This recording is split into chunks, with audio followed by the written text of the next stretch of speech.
সুপ্রিয় শ্রোতা, কথা সাহিত্যের চ্যানেলটিতে সবাইকে স্বাগত। আপনারা যারা আমাদের চ্যানেলটি এখনও সাবস্ক্রাইব করেননি তারা আমাদের চ্যানেলটি সাবস্ক্রাইব করে দিবেন। আজকে আমরা শুনব বিখ্যাত ঔপন্যাসিক শ্রদ্ধেয় হুমায়ুন আহমেদ স্যারের বৃষ্টিবিলাস এর পরবর্তী পর্ব। তাহলে শুরু করা যাক। শামা গায়ে পানি ঢালছে। গরমের সময় শরীরে পানি ঢাললেই ভালো লাগে। আজ অন্য দিনের চেয়েও অনেক বেশি ভালো লাগছে কেন? শামার হঠাৎ মনে হলো বাথরুমের দরজার বন্ধ দরজার ওপাশে যদি মা দাঁড়িয়ে না থেকে খাতাউর সাহেব দাঁড়িয়ে থাকতো তাহলে চমৎকার হতো। গায়ে পানি ঢালতে ঢালতে খাতাউর সাহেবের সঙ্গে গল্প করা যেত। কি গল্প করা যায়? কোনো মানে হয় না এইসব গল্পের। ধাঁধা জিজ্ঞেস করলে কেমন হয়? মাকড়সার একটা ধাঁধা আছে, কেউ এই ধাঁধার উত্তর পারে না, এটা জিজ্ঞেস করা যেতে পারে। শামা মাথায় পানি ঢালতে ঢালতে বলবে, আচ্ছা, আপনি নিশ্চয়ই জানেন মাকড়সা জাল বানায় না? আতাউর বলবে, হ্যাঁ জানি। সেই জালে অন্যান্য পোকা আটকায়, মাকড়সা সেগুলো খায়, এটা জানেন তো? হ্যাঁ জানি। আচ্ছা তাহলে বলুন তো, মাকড়সা তো পোকাই, সে নিজের জালে কেন আটকায় না? শামা বাড়ি বাড়ি দেখে শামা হচকচিয়ে গেল। সে অনেকবার শুনেছে মীরাদের বিশাল বাড়ি। সেই বিশাল বাড়ি যে এই হুলস্থুল তা বুঝতে পারেনি। এমন বাড়ির একটা মেয়ে ইডেন কলেজে পড়বে কেন? সে পড়বে দেশের বাইরে, ইংল্যান্ড, আমেরিকায়, তা না হলে টার্জিলিংয়ে। এমন বাড়ির মেয়ে ফুটপাতে দাঁড়িয়ে ফুচকা খায়, ভাবাই যায় না। শামা গেটের বাইরে দাঁড়িয়ে আছে। বাড়ির নাম্বার ঠিক আছে, নামও ঠিক আছে, হ্যাপি কটেজ। সব ঠিক থাকার পরও তো ভুল হতে পারে। হয়তো এটা মীরাদের বাড়ি না, অন্য কারো বাড়ি। একই নামের দুটি বাড়ি তো থাকতেই পারে। আতাউর বলল, এই বাড়ি? শামা বলল, তাই তো মনে হয়। তুমি আগে আসনি? না। কি বিশাল ব্যাপার। শামা বলল, আপনি চলে যান। আতাউর দাঁড়িয়ে রইল, নড়ল না। শামা বলল, দাঁড়িয়ে আছেন কেন? চলে যান। আতাউর বলল, যেতে ইচ্ছে করছে না, তোমার সঙ্গে অনেকক্ষণ থাকলাম তো, অভ্যাস হয়ে গেছে। মানুষটা চলে যাচ্ছে। হঠাৎ করে শামার তীব্র ইচ্ছা হলো মানুষটাকে একটু ছুঁয়ে দেয়। তার শরীর ঝিমঝিম করছে, নিঃশ্বাস বন্ধ হয়ে আসছে। মনে হচ্ছে মানুষটাকে ছুঁয়ে না দিলে সে আর নিঃশ্বাস নিতে পারবে না। একটা অজুহাত তৈরি করে কি মানুষটাকে ছুঁয়ে দেখা যায় না? সে কি বলতে পারে না, এই যে শুনুন, আপনার কপালে এটা কি যেন লেগে আছে? খুব স্বাভাবিকভাবে একটা কথা বলে সে কপালে হাত দিতে পারে। কপালে হাত দিয়ে অদৃশ্য ময়লা সরিয়ে ফেলা। মানুষটার নিশ্চয়ই এত বুদ্ধি নেই যে কপালে ময়লার আসল রহস্য ধরে ফেলবে। এই জাতীয় ব্যাপারগুলোতে পুরুষদের বুদ্ধি থাকে কম। হ্যাপি কটেজের বারান্দায় তৃণা দাঁড়িয়ে আছে। সে শামাকে দেখে হাত নাড়ল। শামা বাড়ির ভেতরে ঢুকল। তৃণা অতি ব্যস্ত ভঙ্গিতে শামার কাছে এসে বলল, মারাত্মক একটা ব্যাপার হয়েছে। বিয়ের পর মেয়েকে উঠিয়ে নিয়ে যায় না, মীরাকে আজ নিচ্ছে না, এ বাড়িতেই বাসর হবে। মারাত্মক না? শামা বলল, মারাত্মক কেন? বলতে বুঝতে পারছিস না কেন মারাত্মক না? তৃণা বিরক্ত গলায় বলল, তোর কি মাথায় বুদ্ধি বলতে কিছু নেই? এ বাড়িতে বাসর হচ্ছে মানে, তার মানে কি আমরা বাসর ঘর সাজানোর সুযোগ পাচ্ছি? অলরেডি সাজানো শুরু হয়েছে। আমার দুঃসম্পর্কের এক ভাই আছে, তার কলাবাগানে ভিডিওর দোকান, তাকে খবর দেওয়া হয়েছে। সে বাসর ঘরে গোপন ভিডিও ক্যামেরা সেট করে রাখবে, একটা সাউন্ড রেকর্ডারও থাকবে। মীরা যাবতীয় অডিও ভিজুয়াল কর্মকাণ্ড রেকর্ডের অবস্থায় থাকবে। এখন বুঝতে পারছিস কেন মারাত্মক? পারছি। মীরা কিছু বুঝতে পারবে না। সে তার বিয়ের টেনশনে বাঁচে না, সে কি বুঝবে? তার তার হচ্ছে মাথার গায়ে কুত্তা পাগল অবস্থা। বাসা হচ্ছে কোথায়? মীরার ঘরে হচ্ছে না, ছাদে এদের প্রকাণ্ড একটা কামরা আছে, সেখানে হচ্ছে। তুই বাড়িতে আগে এসেছিস? হ্যাঁ এসেছি, মাত্র একবার এসেছি। এত প্রকাণ্ড বড়লোকের বাড়িতে বারবার আসা যায় না। এত বড় বাড়িতে নিজেকে সবসময় পরপর লাগে। তবে আমরা সবাই একসঙ্গে আছি তো, আমাদের লাগছে না। সবাই এসে গেছে। তুই আর টুনি, তোরা দুজন বাদ ছিলি, এখন বাকি শুধু টুনি। মনে হয় সে আসবে না, বাসা থেকে ওকে ছাড়বে না। টুনি খুবই ভুল করলো। বাসাঘরে ভিডিও ফিট করাতেই আমাদের শেষ না, আর অনেক ফান হবে। আমাদের সোশ্যালজির শাহানা ম্যাডাম এসেছে। উনি প্রথম আলগা আলগা ঘুরে বেড়াচ্ছিলেন, এখন আমাদের দলে ভিড়ে গেছে। ভিডিও ক্যামেরা ফিট করার তদারকি তিনিই করছেন। সে কি? বিয়ে বাড়িতে গেলে সব মেয়ের মাথায় খানিকটা হলেও আওলা হয়, ওনার সবচেয়ে বেশি আওলা হয়েছে। ভিডিও ক্যামেরা বসানোর লোক চলে এসেছে, তার নাম তাহে। তাকে দেখে মনে হচ্ছে সে লজ্জায় মুখ তুলতে পারছে না। এতগুলো মেয়ের পাশে সে খুবই অস্বস্তি বোধ করছে। কেউ কিছু বললেই চমকে উঠছে। একবার তো হাত থেকে ক্যামেরায় ফেলে দিল। শাহানা ম্যাডাম বললেন, তাহের ক্যামেরাটা ফিট করেছো কোথায়? খাটের মাথায়। তাহের হ্যাঁ সূচক মাথা নাড়ল। ম্যাডাম বললেন, ফিল্ড অফ ভিশন কি রেখেছ? শুধু খাটটা কভার করলেই হবে। যা ঘটনা সব খাটেই ঘটবে। অডিও রেকর্ডারে কি কিছু করেছ? ভিডিওর সঙ্গে অডিও আছে। ক্যামেরাটা কাঁধা বল দিয়ে ভালো মতো ঢেকে দাও, যেন বোঝা না যায় ক্যামেরা। সব ঠিকঠাক হলে একটা টেস্ট রান করবে। তাহের আবারও হ্যাঁ সূচক মাথা নাড়ালো। ট্রিনা বলল, এখন আমাদের দরকার নকল দাড়িগুপ। ফর এভরিবডিজ ইনফরমেশন, মীরাকে আমি অনেক কষ্টে রাজি করিয়েছি। সে বাসর ঘরে ঢোকার আগে নকল দাড়িগুপ পরে ঘোমটা দিয়ে থাকবে। তার স্বামী ঘোমটা খুলে দাঁড়িয়ে গোপালা স্ত্রী দেখে যে কাণ্ডটা করবে আমাদের ভিডিওতে তা ধরা পড়বে। জ্যোতি বলল, মীরা কি জানে তার বাসর ঘরে ভিডিও ক্যামেরা বসানো হয়েছে? ট্রিনা বলল, আমরা এই কজন ছাড়া কেউ জানে না।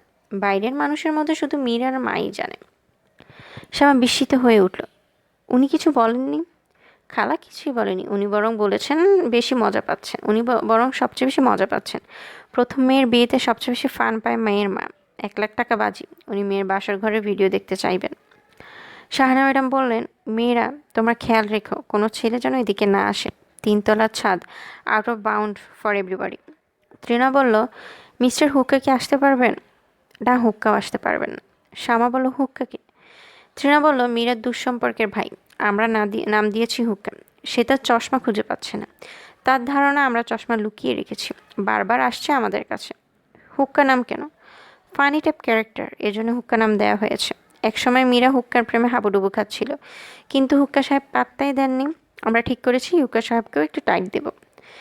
শ্যামা এক কোনায় বসে বাসর ঘরে ফুল সাজানো দেখছে। গাঁদা ফুল আর বেলি ফুল, এই 2 রকমের ফুল মশারি স্ট্যান্ড থেকে ঝুলছে। বিছানায় থাকছে শুধু গোলাপ। শাহানা ম্যাডাম এখন গোলাপের কাঁটা পাচ্ছেন। টুনিও চলে এসেছে। জবরজং সেজেছে। টুনিকে দেখে সবাই হইচই করে উঠল। জ্যোতি বলল, এই তোকে তো একেবারে বিহারীদের মতো লাগছে। মনে হচ্ছে তুই মোহাম্মদপুরের পাকিস্তান কলোনিতে থাকিস। হাওয়াই মিঠাইওয়ালা শাড়ি তুই পরলি কি মনে করে? সবাই হো হো করে হেসে উঠল। শ্যামা লক্ষ্য করলো তার কিছুই ভালো লাগছে না। নিজেকে আলাদা এবং একলা লাগছে। মনে হচ্ছে এদের কারো সঙ্গেই তার কোনো যোগ নেই। তার যোগ অন্য কোথাও, অন্য কোনোখানে। তার চোখ কেমন জানি জ্বালা করছে, মাথাও ভার ভার লাগছে। বাথরুমে ঢুকে চোখে মুখে পানি দিলে হয়তো ভালো লাগবে। 3 তলায় নিশ্চয়ই বাথরুম আছে। কাউকে জিজ্ঞেস করে জানতে হবে বাথরুমটা কোথায়। কাউকে জিজ্ঞেস করতেও ইচ্ছে করছে না। তার ইচ্ছে করছে বাসায় চলে যেতে। আতারকে টেলিফোন করে বললে কেমন হয়? ফিসফিস করে বলা, এই শোনো, আমার শরীরটা ভালো লাগছে না। তুমি একটা বেবি ট্যাক্সি নিয়ে চলে এসো তো, আমাকে বাসায় নিয়ে যাও। মানুষটাকে তুমি করে সে কি কখনো বলতে পারবে? মনে হয় না। বিয়ের পরও হয়তো আপনি করে বলবে। তৃণা শ্যামার কাছে এগিয়ে এসে বলল, তোর কি হয়েছে? শ্যামা বলল, কিছুই না। কিছু একটা নিশ্চয় হয়েছে। তোকে দেখে মনে হচ্ছে একটা এক তোর উপর দিয়ে ঘন্টায় 100 কিলোমিটার বেগে ঝড় বেয়ে যাচ্ছে। কেমন জবুথবু হয়ে বসে আছিস? সমস্যা কি? কোনো সমস্যা নেই। সমস্যা অবশ্যই আছে। বলতে চাইলে বলতে পারিস। উড়া শুনছি তোর নাকি বিয়ে ঠিক হয়েছে। হ্যাঁ। তুই নিজের মুখে আমাদের বলিস না কেন? কেন আমরা উড়া শুনবো? ছেলে পছন্দ হয়নি তাই তো? বল হ্যাঁ বা না। শ্যামা চুপ করে রইল। তৃণা নিঃশ্বাস ফেলে বলল, অ্যারেঞ্জ ম্যারেজে এরকমই হবে। বাবা মা ধরে বেঁধে এক বাঁদর নিয়ে আসবে। হাসি মুখে সে বাঁদরকে বিয়ে করতে হবে। বাকি জীবন সেই বাঁদর গলায় ঝুলে থাকবে। তাকে আর গলা থেকে নামানো যাবে না। এখানে শ্যামা চমকে তাকালো। এবারে কোনো বুয়াই হবে, তাকে খুঁজছে। শ্যামা কাপা গলায় বলল, আমি শ্যামা, কি হয়েছে? দোতলায় যান আফা, আপনার টেলিফোন। শ্যামা ভেবেই পেল না কে তাকে এ বাড়িতে টেলিফোন করবে। এবারে টেলিফোন নাম্বার সে নিজেই জানে না। টেলিফোনে কি কোনো খারাপ সংবাদ অপেক্ষা করছে? আজ কি শনিবার? শনিবারটা শ্যামার জন্য খুব খারাপ। শনিবার মানে কোনো না কোনো খারাপ সংবাদ আসবেই। শ্যামা বলল, টেলিফোন কোন ঘরে? বউ বিরক্ত গলায় বলল, টেলিফোন সব ঘরেই আছে, আপনি দোতলায় চলেন। সিঁড়ি দিয়ে নামার সময় শ্যামা দেখল হলুদ ব্লেজার পরা এক ভদ্রলোক সিঁড়ি বেয়ে দোতলায় উঠছেন। বেটেখাটো মানুষ, মাথা ভর্তি চুল। বিরক্তিতে তার চোখ কুঁচকে আছে। তবে সিঁড়ি বেয়ে উপরে ওঠার মধ্যে ছেলে মানুষই আছে। লাফিয়ে লাফিয়ে উঠছে, যেন সিঁড়ি বেয়ে ওঠাও একটা খেলা। ভদ্রলোকের চেহারাতেও ছেলে মানুষই আছে। খুব অল্প সংখ্যক মানুষই পৃথিবীতে জন্মায় যাদের দিকে একবার তাকালে আর চোখ ফিরিয়ে নিতে ইচ্ছে করে না। এই ভদ্রলোক সেরকম। বাসে ভদ্রলোকের পাশে বসলে কোনো মেয়ের অস্বস্তি বোধ করবে না। ভদ্রলোক শ্যামাকে দেখে চট করে দাঁড়িয়ে পড়লেন, গম্ভীর গলায় বললেন, এক্সকিউজ মি, আপনি কি মীরার বান্ধবীদের একজন? জি। আমি আমার চশমা 3 তলার খাবার টেবিলে রেখে বাথরুমে হাত মুখ ধুতে গিয়েছিলাম। হাত মুখ ধুয়ে এসে দেখি চশমাটা নেই। আমার মায়োপিয়া আছে। চশমার পাওয়ার 3 ডায়োপ্টার। আমার খুব অসুবিধা হচ্ছে। এর মধ্যে সিঁড়িতে 2বার হোঁচট খেয়েছি। আমার ধারণা মীরার বান্ধবীরা মজা করার জন্য চশমাটা লুকিয়ে রেখেছে। এটা ঠিক না। আপনি মীরার বান্ধবীদের একজন। আপনি কি চশমাটা খুঁজে পাওয়ার ব্যাপারে আমাকে সাহায্য করবেন? আপনি কি জানেন চশমাটা কার কাছে? জি না। প্রথম ভুলটা আমিই করেছি। চশমা সঙ্গে নিয়ে বাথরুমে ঢোকা উচিত ছিল। এমন তো না যে বাথরুমে চশমা রাখার জায়গা নেই, বেসিনে রাখা যেত। তবে একবার বেসিনে রেখেছিলাম। বেসিন থেকে পড়ে চশমার গ্লাস ফ্রেম থেকে বের হয়ে এসেছিল। সরি, আপনাকে আটকে রেখেছি। কিছু মনে করবেন না। ভদ্রলোক আগের মতো লাফিয়ে লাফিয়ে সিঁড়ি ভেঙে দোতলায় উঠতে লাগলো। সামার খুব মজাই লাগছে। কোনো বয়স্ক মানুষকে এইভাবে সিঁড়ি বেয়ে উঠতে সে আগে কখনো দেখেনি। হড়বড় করে অকারণে এত কথা বলতেও শুনেনি। ভদ্রলোক এমনভাবে কথা বলছিলেন যেন শ্যামাকে তিনি অনেক দিন থেকে চেনেন। হ্যালো, কে? শ্যামা, গলা চিনতে পারছিস না? আমি মুত্তালিব, তোদের বাড়িওয়ালা চাচা। এবারে টেলিফোন নাম্বার আপনি কোথায় পেলেন? ইচ্ছা থাকলে উপায় হয়। Where there is the will there is the way. তুই কি অবাক হয়েছিস? হ্যাঁ। তোর গলা তো আমি চিনতে পারছি না। চিবিয়ে চিবিয়ে কথা বলছিস কেন? একটা জিনিস খেয়াল রাখবি, টেলিফোনে কথা বলার সময় যতটা সম্ভব মিষ্টি গলায় কথা বলবি। কারণটাও ব্যাখ্যা করি।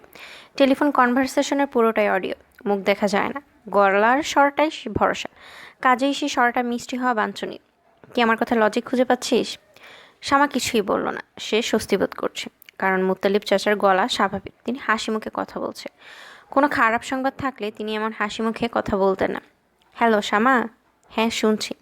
এই টেলিফোন নাম্বার কি করে জোগাড় করলাম সেটা বলি। কী জন্য টেলিফোন করেছেন সেটা আগে বলুন।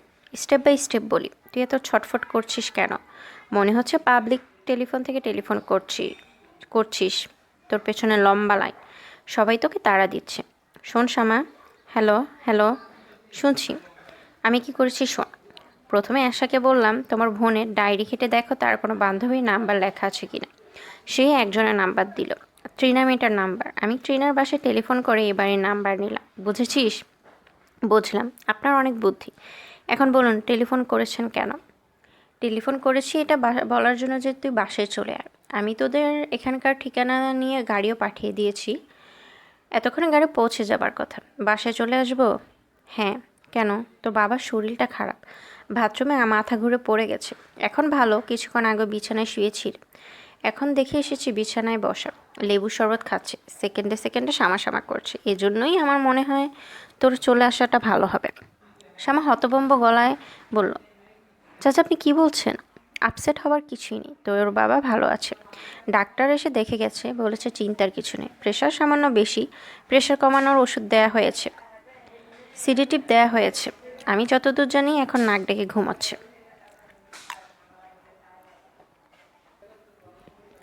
চাচা আমি আসছি।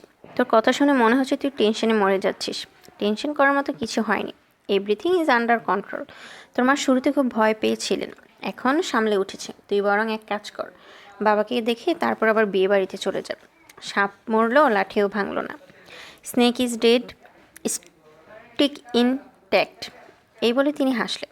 এত হাসছেন কেন? হাসির কি হলো? তোর টেনশন দেখে হাসছি। ভুল বললাম?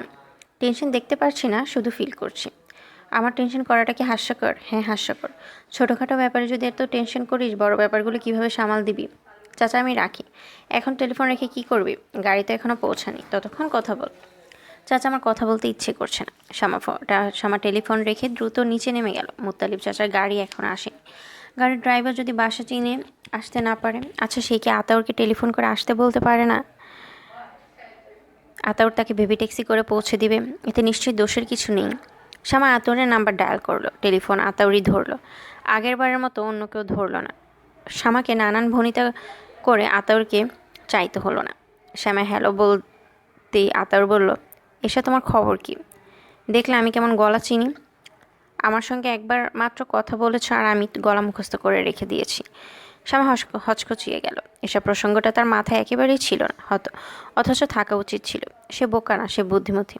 আশা, হ্যাঁ আশা, হ্যালো বলে চুপ করে গেল কেন? কোথা থেকে টেলিফোন করেছ? আমাদের বাড়িওয়ালা চাচার বাসা থেকে করেছি। আপনি কেমন আছেন? ভালো আছি। তোমার বুদ্ধি মতো দোকানটায় গিয়েছিলাম। তোমার আপা বুঝতেই পারেনি যে পুরো ব্যাপারটা সাজানো। আমার তো মনে হচ্ছে আপনি একটু বেহায়া টাইপ। আপার সঙ্গে হুড় হুড় করে বাসায় চলে এলেন, দুপুরে খাওয়া দাওয়া করলেন। আশ্চর্য তো। কাজটা খুব বেহায়ার মতো করেছি, কিন্তু আমার একটু খারাপ লাগছে না। মাই গড, আপনি যেভাবে কথা বলছেন তাতে তো মনে হয় আপনি আপার প্রেমে পড়ে গেছেন। তুমি যেভাবে কথা বলছো তাতে মনে হচ্ছে প্রেম পড়াটা অপরাধমূলক। অবশ্যই অপরাধমূলক। যে মেয়ের সঙ্গে বিয়ে ঠিকঠাক তার প্রেমে পড়াটা অপরাধ। অপরাধ কেন? বিয়ে ঠিকঠাক হওয়া প্রেমে পড়া মানে লাইসেন্স করে প্রেম করা। তুমি তো গুছিয়ে কথা বলো। আমি গুছিয়ে কথা বলি টেলিফোন, সামনাসামনি আমি একেবারে কথা বলতে পারি না। আচ্ছা শুনুন, আপাকে আপনাকে মাকড়সার ধাঁধাটা জিজ্ঞেস করেছে? মাকড়সার কোন ধাঁধা? আপার একটা মাকড়সার ধাঁধা আছে, ওই ধাঁধাটা সে সবাইকে জিজ্ঞেস করে। আপনাকেও জিজ্ঞেস করবে, আপনার বুদ্ধি টেস্ট করার জন্য জিজ্ঞেস করবে। ধাঁধার উত্তর দিতে না পারলে আপার মন খারাপ হবে, সে ভেবেই নেবে আপনার বুদ্ধি কম। আমি পারবো না, এমনিতেই আমার বুদ্ধি কম, ধাঁধার বুদ্ধি আরও কম। মাকড়সার ধাঁধাটা আপনি পারবেন, কারণ আমি উত্তরটা শিখিয়ে দিচ্ছি। উত্তরটা হলো, মাকড়সা দুই ধরনের সুতা দিয়ে জাল বানায়। এক ধরনের সুতা থাকে আঠা লাগানো, আরেক রকমটাতে আঠা থাকে না। যে সুতা আঠা লাগানো থাকে না, মাকড়সা তার উপর দিয়ে হাঁটে বলে সে জালে আটকা পড়ে না। আমি তো কিছুই বুঝতে পারছি না তুমি কি বলছো। আপনি তো ধাঁধাটা জানেন না, শুধু উত্তরটা জানেন, এজন্যই কিছু বুঝতে পারছেন না। বুঝতে না পারলেও ক্ষতি নেই, উত্তরটা জেনে রাখুন। আচ্ছা শুনুন, আমি রাখি। শ্যামা টেলিফোন নামিয়ে ঘর থেকে বের হলো, আর তখনই তার সব বান্ধবীরা সিঁড়ি দিয়ে নামলো। বান্ধবীদের সঙ্গে মিস্টার হুক্কা আছে, শাহানা ম্যাডাম আছেন। সবাই তাকিয়ে আছে তার দিকে। মিস্টার হুক্কা কঠিন গলায় বলল, এক্সকিউজ মি, আপনার বান্ধবীরা বলেছে আপনি আমার চশমা আপনার হ্যান্ড ব্যাগে লুকিয়ে রেখেছেন। কাজটা ঠিক করেননি। জোকস ভালো, but not at the expense of someone. Shyama বলল, আমি আপনার চশমা লুকিয়ে রাখিনি। ট্রিনা বলল, তোর হ্যান্ডব্যাগ খুলে দেখিয়ে দে না, হ্যান্ডব্যাগে কিছু নেই। এত কথা দরকার কি? ট্রিনা মুখ চেপে হাসছে। শ্যামার বুক ধুক করে উঠল। সে এখন পুরোপুরি নিশ্চিত তার হ্যান্ডব্যাগে ভদ্রলোকের চশমা আছে। টিনা এক ফাঁকে লুকিয়ে রেখেছে। শ্যামা হ্যান্ডব্যাগ খুলে চশমা বের করলো। তার চোখে পানি এসে যাচ্ছিল। সে অনেক কষ্টে চোখের পানি আটকে বলল, আই এম সরি। ভদ্রলোক চশমা নিতে নিতে বলল, কিছু কিছু অপরাধ আছে, শুধু সরিতে কাটা যায় না। যাই হোক, আমি আপনার সরি গ্রহণ করছি। আপনাকে একটা ছোট্ট উপদেশ দেওয়ার ছিল, দিচ্ছি না, কারণ আমার মনে হয় না আপনার সঙ্গে আমার আবার দেখা হবে। রাত 9টা। এতক্ষণে মন্টু 2টা চ্যাপ্টার শেষ করে ফেলতে পারত। এখন সে বই নিয়ে বসতে পারি। একবার বসেছিল, বই খোলার আগে টপ করে দেয়াল থেকে একটা টিকটিকি বইয়ের উপর পড়েছে। টিকটিকি বইয়ের উপর পড়া খুব অলক্ষণ। সে বই বন্ধ করে উঠে পড়েছে। অলক্ষণের সময় পার করে সে আবার পড়তে বসবে। তাছাড়াও মন বসছে না, বাবার জন্য খুব অস্থির লাগছে। বড় আপা অবশ্যই চলে এসেছে, অস্থির ভাবটা এখন অনেকখানি কমেছে। আপা মেয়ে মানুষ, সে কী বা করবে। তারপরও মন্টুর মনে হয় আপা ঘরে থাকা মানে অনেক কিছু। মন্টু একটু পরপরই দরজা ধরে দাঁড়াচ্ছে, বাবাকে দেখে চলে যাচ্ছে। তার উপর দিয়ে সন্ধ্যার পর একের পর এক ঝামেলা। তাকে ডাক্তার ডেকে আনতে হয়েছে, চাইনিজ রেস্টুরেন্ট থেকে স্যুপ আনতে হয়েছে, তাকে ওষুধ আনতে হয়েছে। আব্দুল রহমান সাহেব খুব বিব্রত বোধ করছেন। তার লজ্জাও লাগছে, সবাইকে দুশ্চিন্তায় ফেলে দেওয়ার লজ্জা। তিনি পরিবারের প্রধান, তার কর্তব্য সবাইকে দুশ্চিন্তামুক্ত রাখা। বড় মেয়েটা শখ করে বান্ধবীর বিয়েতে গিয়েছিল, তাকে চলে আসতে হয়েছে। মেয়েটার মনটা নিশ্চয়ই খারাপ। শ্যামা বলল, বাবা স্যুপটা খাও, ঠান্ডা হয়ে যাবে।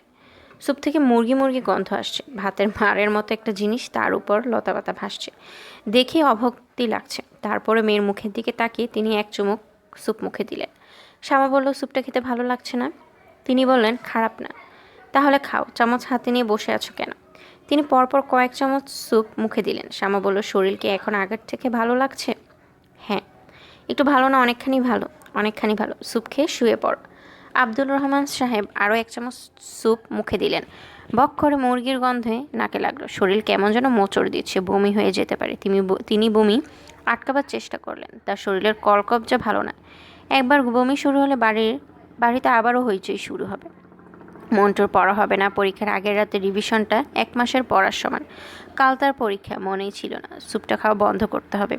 মেয়ে এমন আগ্রহ নিয়ে খেতে বলছে, তিনি নাও করতে পারছেন না। মন্টুর দরজা ধরে আবার এসে দাঁড়িয়েছে। তিনি চোখের ইশারায় ছেলেকে কাছে ডাকলেন। মন্টু এগিয়ে এলো। রিভিশন শেষ হয়েছে? না। আমার শরীর ভালো আছে, আমাকে নিয়ে মোটেও চিন্তা করবি না। হাত মুখ ধুয়ে বই খাতা নিয়ে বসে যা, রাত 2টা পর্যন্ত পড়বি। 2টার পর ঠান্ডা পানিতে হাত মুখ ধুয়ে শুয়ে পড়বি। পরীক্ষার আগের রাতে রিভিশন যেমন দরকার, ঘুমও তেমনই দরকার। দুইটার ইম্পর্টেন্সে সমান সমান, 50-50, বুঝতে পারলি? মন্টু মাথা কাত করলো। শ্যামা বলল, তোমার উপদেশ দেওয়ার কোনো দরকার নেই বাবা, তুমি স্যুপটা শেষ করো, ঠান্ডা হলে আর খেতে ভালো লাগবে না। আব্দুর রহমান সাহেব নিচু গলায় বললেন, আমি আর খাবো না, বমি আসছে, বাতি নিভিয়ে দিয়ে তুই চলে যা, আমি শুয়ে থাকবো। মাথায় হাত বুলিয়ে দেই? দরকার নেই। তোমার কি ঘুম পাচ্ছে? হ্যাঁ। ঘুম পেলে মাথায় হাত না বুলালেই ভালো, ঘুমের সময় মাথায় হাত বুলালে ঘুম কেটে যায়। সাবা বাবার ঘরের বাতি নিভিয়ে রান্নাঘরের দিকে গেল। সুলতানা রান্নাঘরে রুটি বানাচ্ছে। শ্যামা মার পাশে বসতে বসতে বলল, রুটি বানাচ্ছ কেন? তোর বাবাকে দিব। বাবা শুয়ে পড়েছে, কিছু খাবে না। আজ সারাদিন কিছু খায়নি, অফিসে শুধু একটা কলিজার সিঙ্গারা খেয়েছিল, টিফিন বক্স খুলেও দেখেনি। এই বয়সে বাবার সিঙ্গারা খাওয়া একেবারে ঠিক না। পচাবাসি সিঙ্গারা, কলিজা দিয়ে সিঙ্গারা বানায়। শ্যামা মেয়ের দিকে তাকিয়ে বললেন, তুই কি বিয়েবাড়ি থেকে খেয়ে এসেছিস? শ্যামা না সূচক মাথা নাড়ল। তাহলে হাত মুখ ধুয়ে আয়, রুটি খা। নাকি ভাত খাবি? রুটি খাবো, গরম গরম রুটি দেখে দেখে লোভ লাগছে। সুলতানা বললেন, তোর বান্ধবীর বিয়ের উৎসব কেমন জমেছে? খুব জমেছে, নানান ধরনের মজা হচ্ছে। কি হচ্ছে বল শুনি। বলতে ইচ্ছে করছে না মা, বড় মানুষদের বড় মজা। ওরা কি খুব বড় লোক? বড় লোক মানে হুলস্থুল বড় লোক।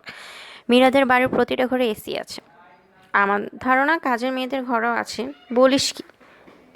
কথার কথা বলছি, কাজের মেয়ের ঘরে তো আর এসি থাকে না। বড় লোকেরা যা করে নিজেদের জন্য করে, অন্যের জন্য না। মীরার বাবা কি করে? ইন্ডাস্ট্রি আছে, মাছের ব্যবসা আছে, আরও কি কি যেন আছে। শ্যামা একটা রুটি নিয়ে খেতে শুরু করলো। সুলতানা বললেন, শুধু শুধু রুটি খাচ্ছিস কেন? তরকারি দিয়ে খা, ডিম একটা ভেজে দেবো, ডিম দিয়ে খাবি? হুম।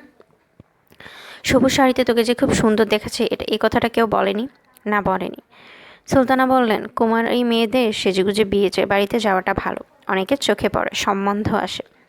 সুলতানা মাথা নিচু করে লজ্জিত ভঙ্গিতে হাসতে হাসতে বললেন, তোর বয়সে আমি যতবার কোনো বিয়ে বাড়িতে গিয়েছি ততবারই বিয়ের সম্বন্ধ এসেছে। এর মধ্যে একটা এসেছিল প্লেনের পাইলট।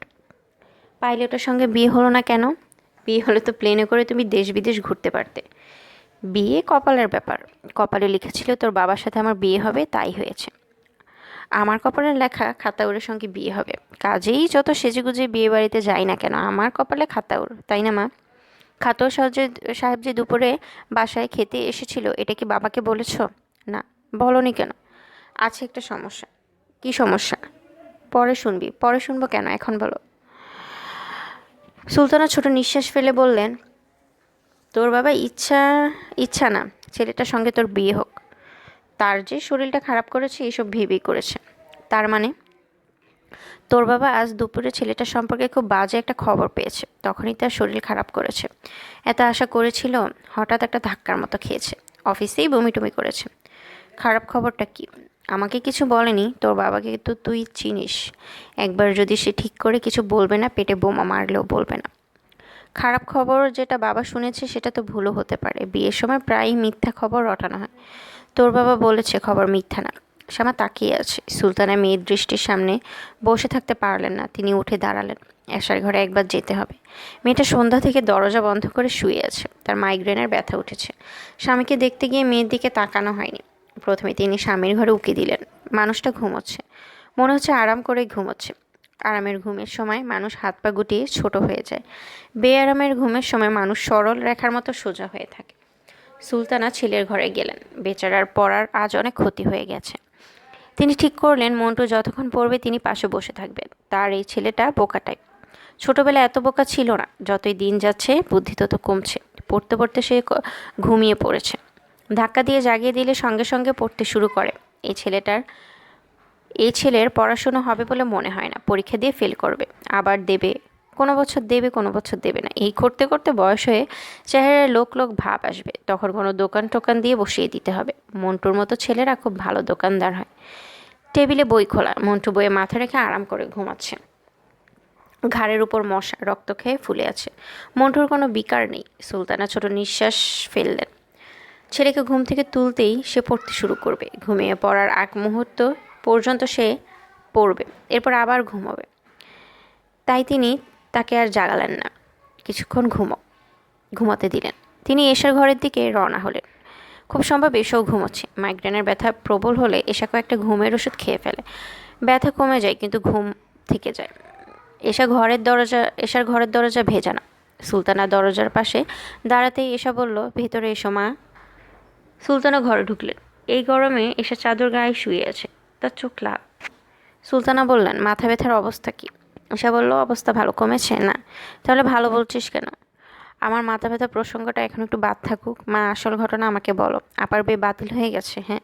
হ্যাঁ। হু না, পরিষ্কার করে বল। বাবা কি বিয়ে বাতিল করে দিয়েছেন? হ্যাঁ। ছেলেকে বলেছেন? সরাসরি ছেলেকে বলেননি, তার চাচাকে আর বড় বোনকে খবর দেয়া হয়েছে। ছেলের অপরাধ? আমি জানি না, তোর বাবা আমাকে কিছু বলেনি। কাজটা ঠিক করলে না মা, হুট করে বিয়ে ঠিক করা, আবার হুট করে বাতিল। বিয়ে তো প্লে অ্যান্ড ডাস্ট না। প্লে অ্যান্ড ডাস্ট কি? প্লে অ্যান্ড ডাস্ট হলো প্লে হচ্ছে খেলা, আর ডাস্ট হলো ধুলো। অর্থাৎ প্লে অ্যান্ড ডাস্ট হলো খেলাধুলো। মা, এখন আমার ঘর থেকে যাও। তোমার পাথরের মতো মতো মুখ দেখে আমার মাথা ধরা বেড়ে যাচ্ছে। শ্যামা, তুই কি আমার উপর বেশি রাগ করে আছিস? 3 দিন হয়ে গেল, এখনও টেলিফোন করলি না। আমি তোর নিঃশেষ সত্ত্বেও তোদের বাড়িওয়ালা টেলিফোনে ফোন করেছিলাম, 2বার করেছি।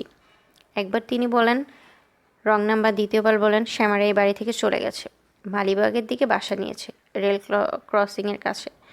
বয়স্ক একজন মানুষ মিথ্যা কথা বললে কেমন লাগে বল? রাগে আমার গা জ্বলে যাচ্ছে। এই ভদ্রলোককে আমি একটা শিক্ষা দেব। শ্যামা, আমাদের পিকনিকে তুই এই ভদ্রলোককে ভুলিয়ে ভালিয়ে নিয়ে আয় না, তারপর দেখ আমি কি করি। শ্যামা, শোন, ওই দিনের ঘটনা আমি খুবই দুঃখিত। সামান্য ফান করলাম। এক বন্ধু আরেক বন্ধুর সঙ্গে ফান করতে পারে না? ভদ্রলোকের চশমা তোর ব্যাগে পাওয়া গেলে তাতে ক্ষতি কিছু হয়নি, বরং লাভ হয়েছে। কী লাভ হয়েছে সেটা বলি, মন দিয়ে শোন।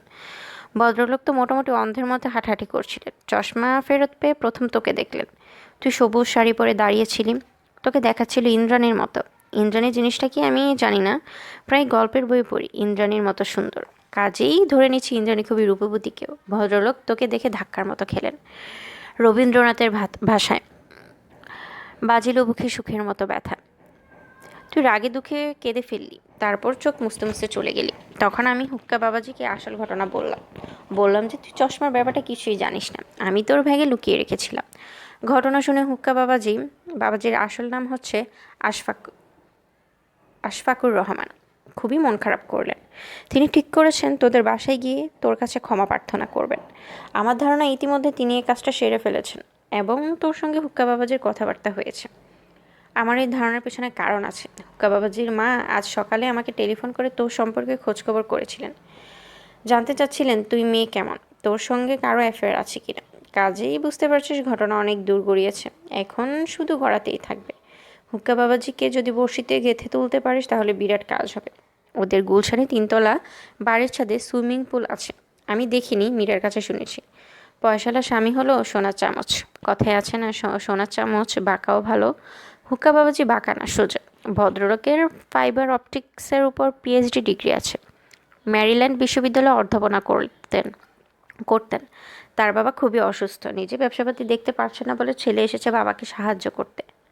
শ্যামা, শোন, ওই ভদ্রলোকের সঙ্গে যদি তোর কিছু হয়ে যায় তাহলে তুই কিন্তু প্রতি মাসে একবার তোদের গুলশানের বাড়ির ছাদে পুল সেট পার্টি দিবি। আমরা সবাই সুইমিং পুলে লাফালাফি ঝাপাঝাপি করবো আর পার্টি করব। মীরার বিয়ের ঘটনা বলে চিঠি শেষ করি। এত ঝামেলা করে ভিডিওর ব্যবস্থা করা হলো, সেই ভিডিও শেষ পর্যন্ত হয়নি। বর এসেছে রাত 3টায়, বিয়ে শেষ হতে হতে বেজেছে 5টা। দিনের বেলাতে কি বাসর হয়? ভদ্রলোক 3তলা পর্যন্ত উঠলেনই না। আমরা খুবই মন খারাপ করেছি। সবচেয়ে বেশি মন খারাপ করেছেন সাহানা ম্যাডাম।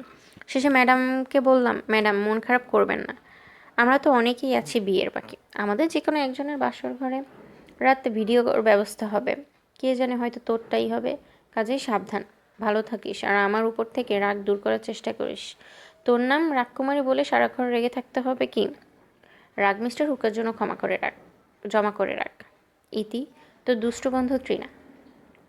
শ্যামা জেগে আছে।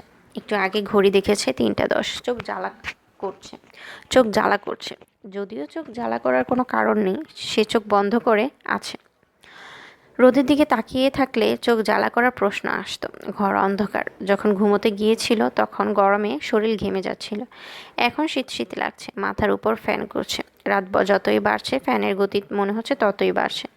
দূরে কোথাও বৃষ্টি হচ্ছে কি? আশেপাশে কোথাও বৃষ্টি না হলে এত ঠান্ডা লাগার কথা না।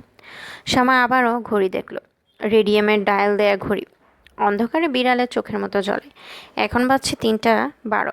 মাত্র 2 মিনিট পার হয়েছে। শ্যামার কাছে মনে হচ্ছে অনন্তকাল। অনিদ্রা রোগ মানুষকে এতটা কষ্ট দেয় তার জানা ছিল না। তার ছিল বালিশ ঘুম, বালিশে মাথা লাগানো মাত্র ঘুম।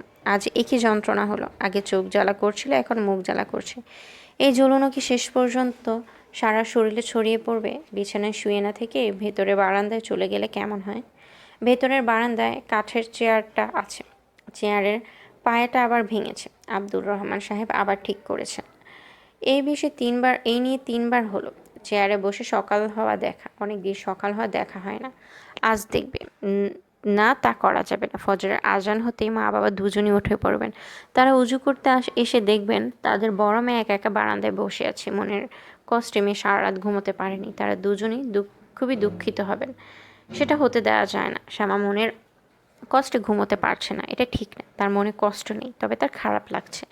খারাপ লাগলেই সেই খারাপ লাগাটা অন্যকে দেখাতে হবে কেন? আজ তার জন্যে খারাপ একটা রাত যাচ্ছে। রাতটা কোনো মতে পার করতে পারলে সব ঠিক হয়ে যাবে। একজন লোকের সঙ্গে তার বিয়ে ঠিক হয়েছিল। যে কোনো কারণে হোক বিয়েটা ভেঙে গেছে, এটা কোনো বড় ঘটনা না। এই লোকের সঙ্গে বিয়ে হলে তার এক ধরনের ছেলে মেয়ে হতো।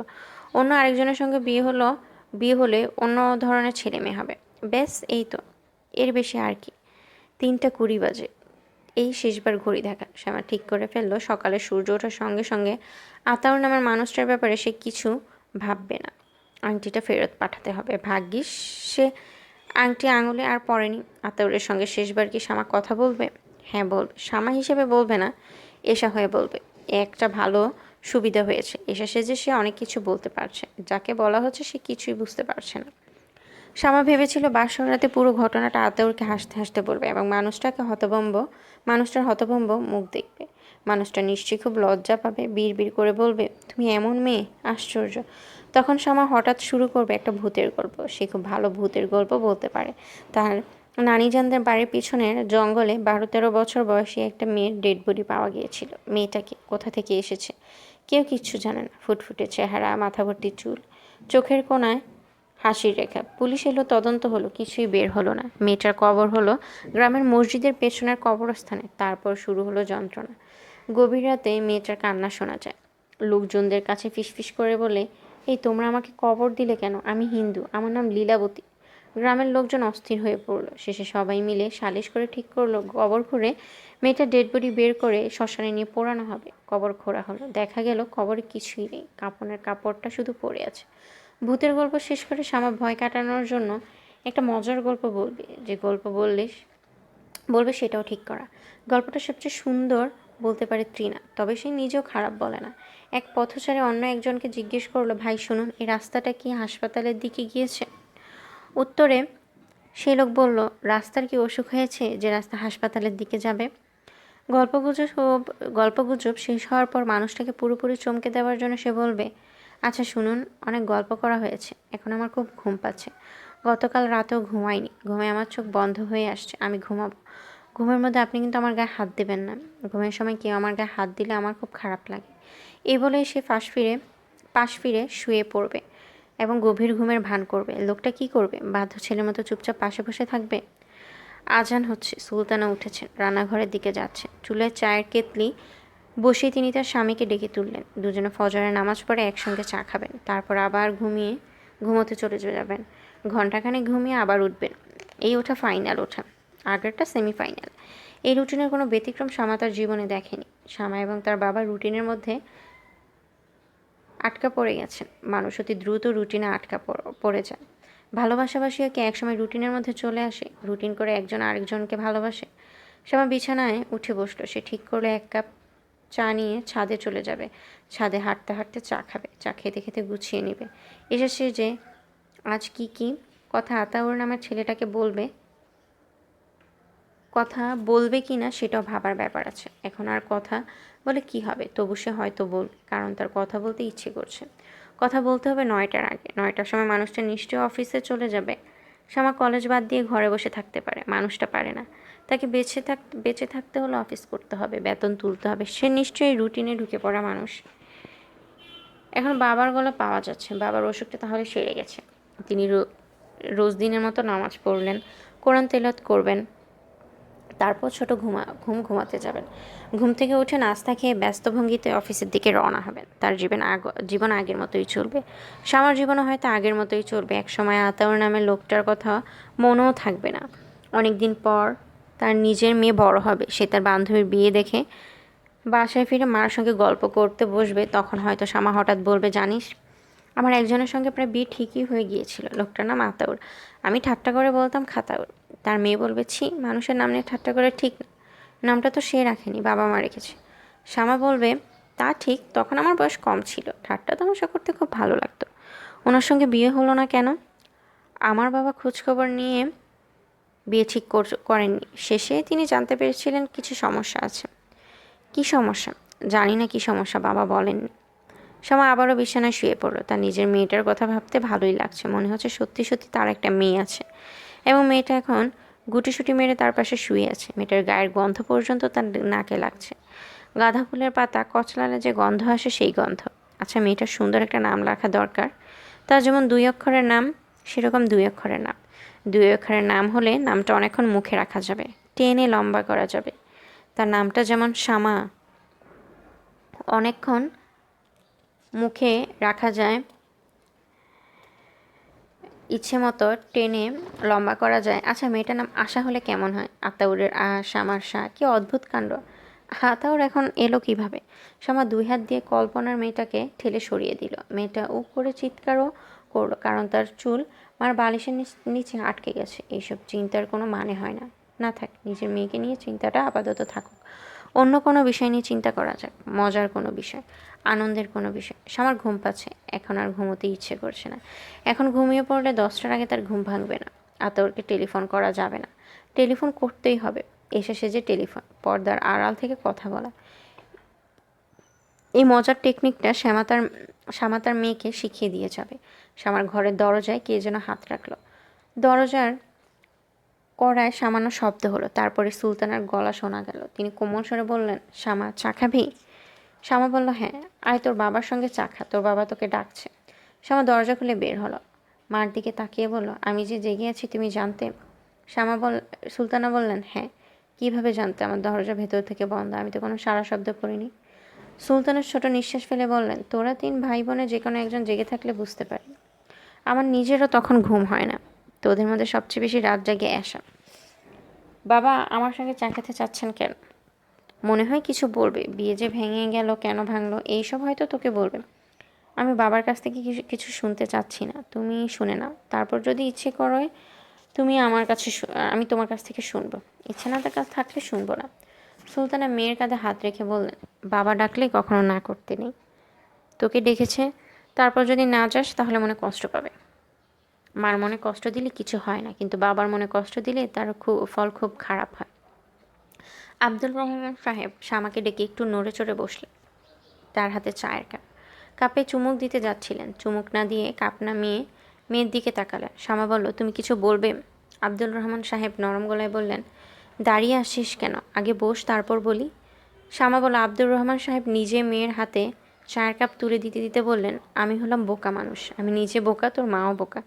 2 বোকা মিলে বিরাট ভুল করে ফেলেছি। এই ভুলে বাপ মানি। খোঁজখবর না নিয়ে তোর বিয়ে ঠিক করে ফেললাম। ছেলেও আসা যাওয়া শুরু করলো। কি অবস্থা? শ্যামা বলল, আসা যাওয়া শুরু করেনি বাবা, একদিনই এসেছিল। সে একদিন আসাও তো ঠিক না। তোর মা যত্ন করে আবার ভাত খাইয়েছেন, তুই আবার তাকে নিয়ে নিউ মার্কেটে বান্ধবীর জন্য উপহার কিনতে গেলি। তোর মার কাছে শুনেছি এক রিকশায় গিয়েছিস, কি ঘৃণাকর অবস্থা। তোর অবশ্য দোষ নেই, দোষটা আমার। আমি গ্রিন সিগন্যাল দেওয়ার কারণেই তো বাসায় এসে ভাত খাওয়া শুরু করলো। চিন্তা করলে আমার জানি কেমন লাগে। একটা মানুষ একবেলা ভাত খেয়েছে, এটা কোনো ব্যাপার না বাবা, কতজনই তো আমাদের বাসায় খেয়েছে, তাতে কি হয়েছে? আব্দুর রহমান মেয়ের দিকে দৃষ্টি ফিরে স্ত্রীর দিকে তাকালেন। হতাশ গলায় বললেন, অনেক কিছুই হয়েছে, এ তো নর্মাল ছেলে না, পাগল। সুলতানা হতভম্ব গলায় বললেন, পাগল মানে? মাথার অসুখ প্রায় হয়, তখন তো কাউকে চিনতে পারে না, দরজা তালাবদ্ধ করে রাখতে হয়। এমন অবস্থা, এরা অসুখ গোপন করে বিয়ে দিতে চাচ্ছিল। মানুষের ধারণা আছে না, বিয়ে দিলে পাগল ভালো হয়, তাই ভেবেছে। কাউকে কিছু না জানিয়ে বিয়ে দিয়ে দিবে। পাগল ছেলে ভালো হয়ে যাবে, আমার মেয়ে হবে পাগল ভালো করার ট্যাবলেট। এই ছেলের আগেও একবার বিয়ে ঠিকঠাক হয়েছিল, পাঞ্চিনি হয়েছে। মেয়ে পক্ষ খবর পেয়ে পরে বিয়ে ভেঙে দিয়েছে। গতকাল আমি ছেলের বড় বোনের কাছে গিয়েছিলাম, তিনি ঘটনা স্বীকার করেছেন। ছেলে যেমন বজ্জাত, আত্মীয় স্বজনরাও বজ্জাত। ধরে এদের চটকানো উচিত, জুতা পেটা করা উচিত। এরা শিয়াল কুকুরের অধম। শ্যামা বলে, এসব কেন বলছো? বলবো না? না বলবে না, বিয়ে ভেঙে গেছে, ফুরিয়ে গেছে। গালাগালি করবে কেন? আমি এমন কি গালাগালি করলাম? তুই এত রাগ করছিস কেন? জানি না কেন রাগ করছি, আমার ভালো লাগছে না। বাবা, আমি উঠলাম। আব্দুর রহমান সাহেব চাপা গলায় বললেন, ছেলে যোগাযোগ করার চেষ্টা করতে পারে, উল্টোপাল্টা বোঝানোর চেষ্টা করতে পারে, একেবারে পাত্তা দিবি না। কি সর্বনাশ! আমার মেয়েটাকে আরেকটু হলে একটা পাগলের হাতে তুলে দিচ্ছিলাম। শ্যামা বাবার সামনে থেকে উঠে চলে এলো। হ্যালো, আমি এশা। বুঝতে পারছি। তুমি কেমন আছো? আমি ভালো আছি। আপনার গলাটা এমন লাগছে কেন? মনে হচ্ছে আপনি না, অন্য কেউ কথা বলছে। আমার মন ভালো নেই। মন ভালো না থাকলে আমার গলার স্বর বদলে যায়। মন ভালো নেই কেন? বিয়ে ভেঙে গেছে বলে? আতাউর জবাব দিল না। শ্যামা কিছুক্ষণ জবাবের জন্য অপেক্ষা করে ভালোই হলো। পরের প্রশ্নটা কি করা যায় ভাবার সময় পাওয়া যাচ্ছে। কঠিন কিছু প্রশ্ন করা উচিত। কঠিন প্রশ্নগুলো মাথায় আসছে না, বরং উল্টে হচ্ছে। শ্যামার গলা ভার হয়ে আসছে। আশা, জি? তোমরা সবাই আমাকে খুব খারাপ ভাবছো, তাই না?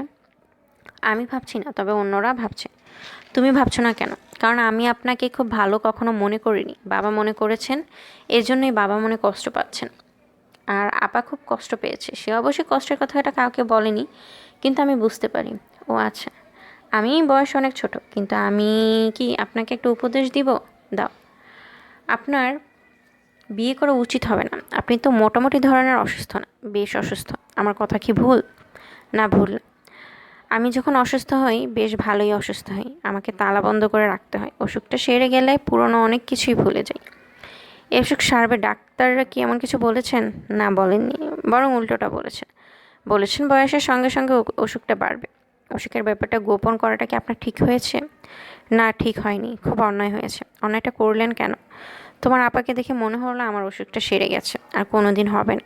যে অসুখ হবে না তা আগ বাড়িয়ে বলতে যাব কেন? আপার আগে আপনার আরেকটা মেয়ের সঙ্গে বিয়ের কথা হয়েছিল, তাদেরকেও আপনার অসুখের কথাটা জানাননি। ওই মেয়েটিকে দেখেও কি আপনার এরকম মনে হয়েছিল? আতাউর চুপ করে রইল। এসা বলল, আচ্ছা থাক, এ প্রশ্নের জবাব দিতে হবে না। আপনি কিছু বলতে চাইলে বলুন, আমি টেলিফোন রেখে দিব। আমি তোমার আপার সঙ্গে একটু কথা বলতে চাই, তুমি কি ব্যবস্থা করে দিবে? তাকে দুই একটা কথা বলতে চাই। কি কথা? এটা তোমার আপাকে বলবো, তোমাকে না। আপার সঙ্গে কথা বলার সুযোগ পাবেন না, কারণ আপা আপনার সঙ্গে কথা বলবে বলে আমার মনে হয় না। তাছাড়া আপার অন্য জায়গায় বিয়ের কথা হচ্ছে। ছেলের নাম আশফাকুর রহমান। ছেলে ম্যারিল্যান্ড ইউনিভার্সিটির টিচার। মনে হচ্ছে বিয়েটা হয়ে যাবে। এই অবস্থায় কি আপার উচিত আপনার সঙ্গে যোগাযোগ রাখা? উচিত না। আমি আজ রাখি, আপনি ভালো হয়ে যান, এর বেশি আর কি বলবো। সেটা সম্ভব না, আমি খুবই অসুস্থ। শোনাও এশা, তোমার সঙ্গে সরাসরি আমার কখনো কথা হয়নি, শুধু টেলিফোনে কথা হয়েছে।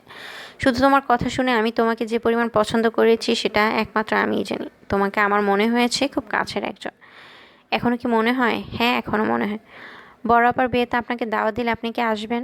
হ্যাঁ, আসবো। আপনার লজ্জা করবে না? করবে, তারপরও আসবো। তোমার আপার কাছে শুনেছি তুমি একটা ছেলেকে খুব পছন্দ করো, তোমরা খুব শীঘ্রই নাকি বিয়ে করবে। তোমার বিয়েতেও আমি আসবো, দাওয়াত না করলেও আসবো।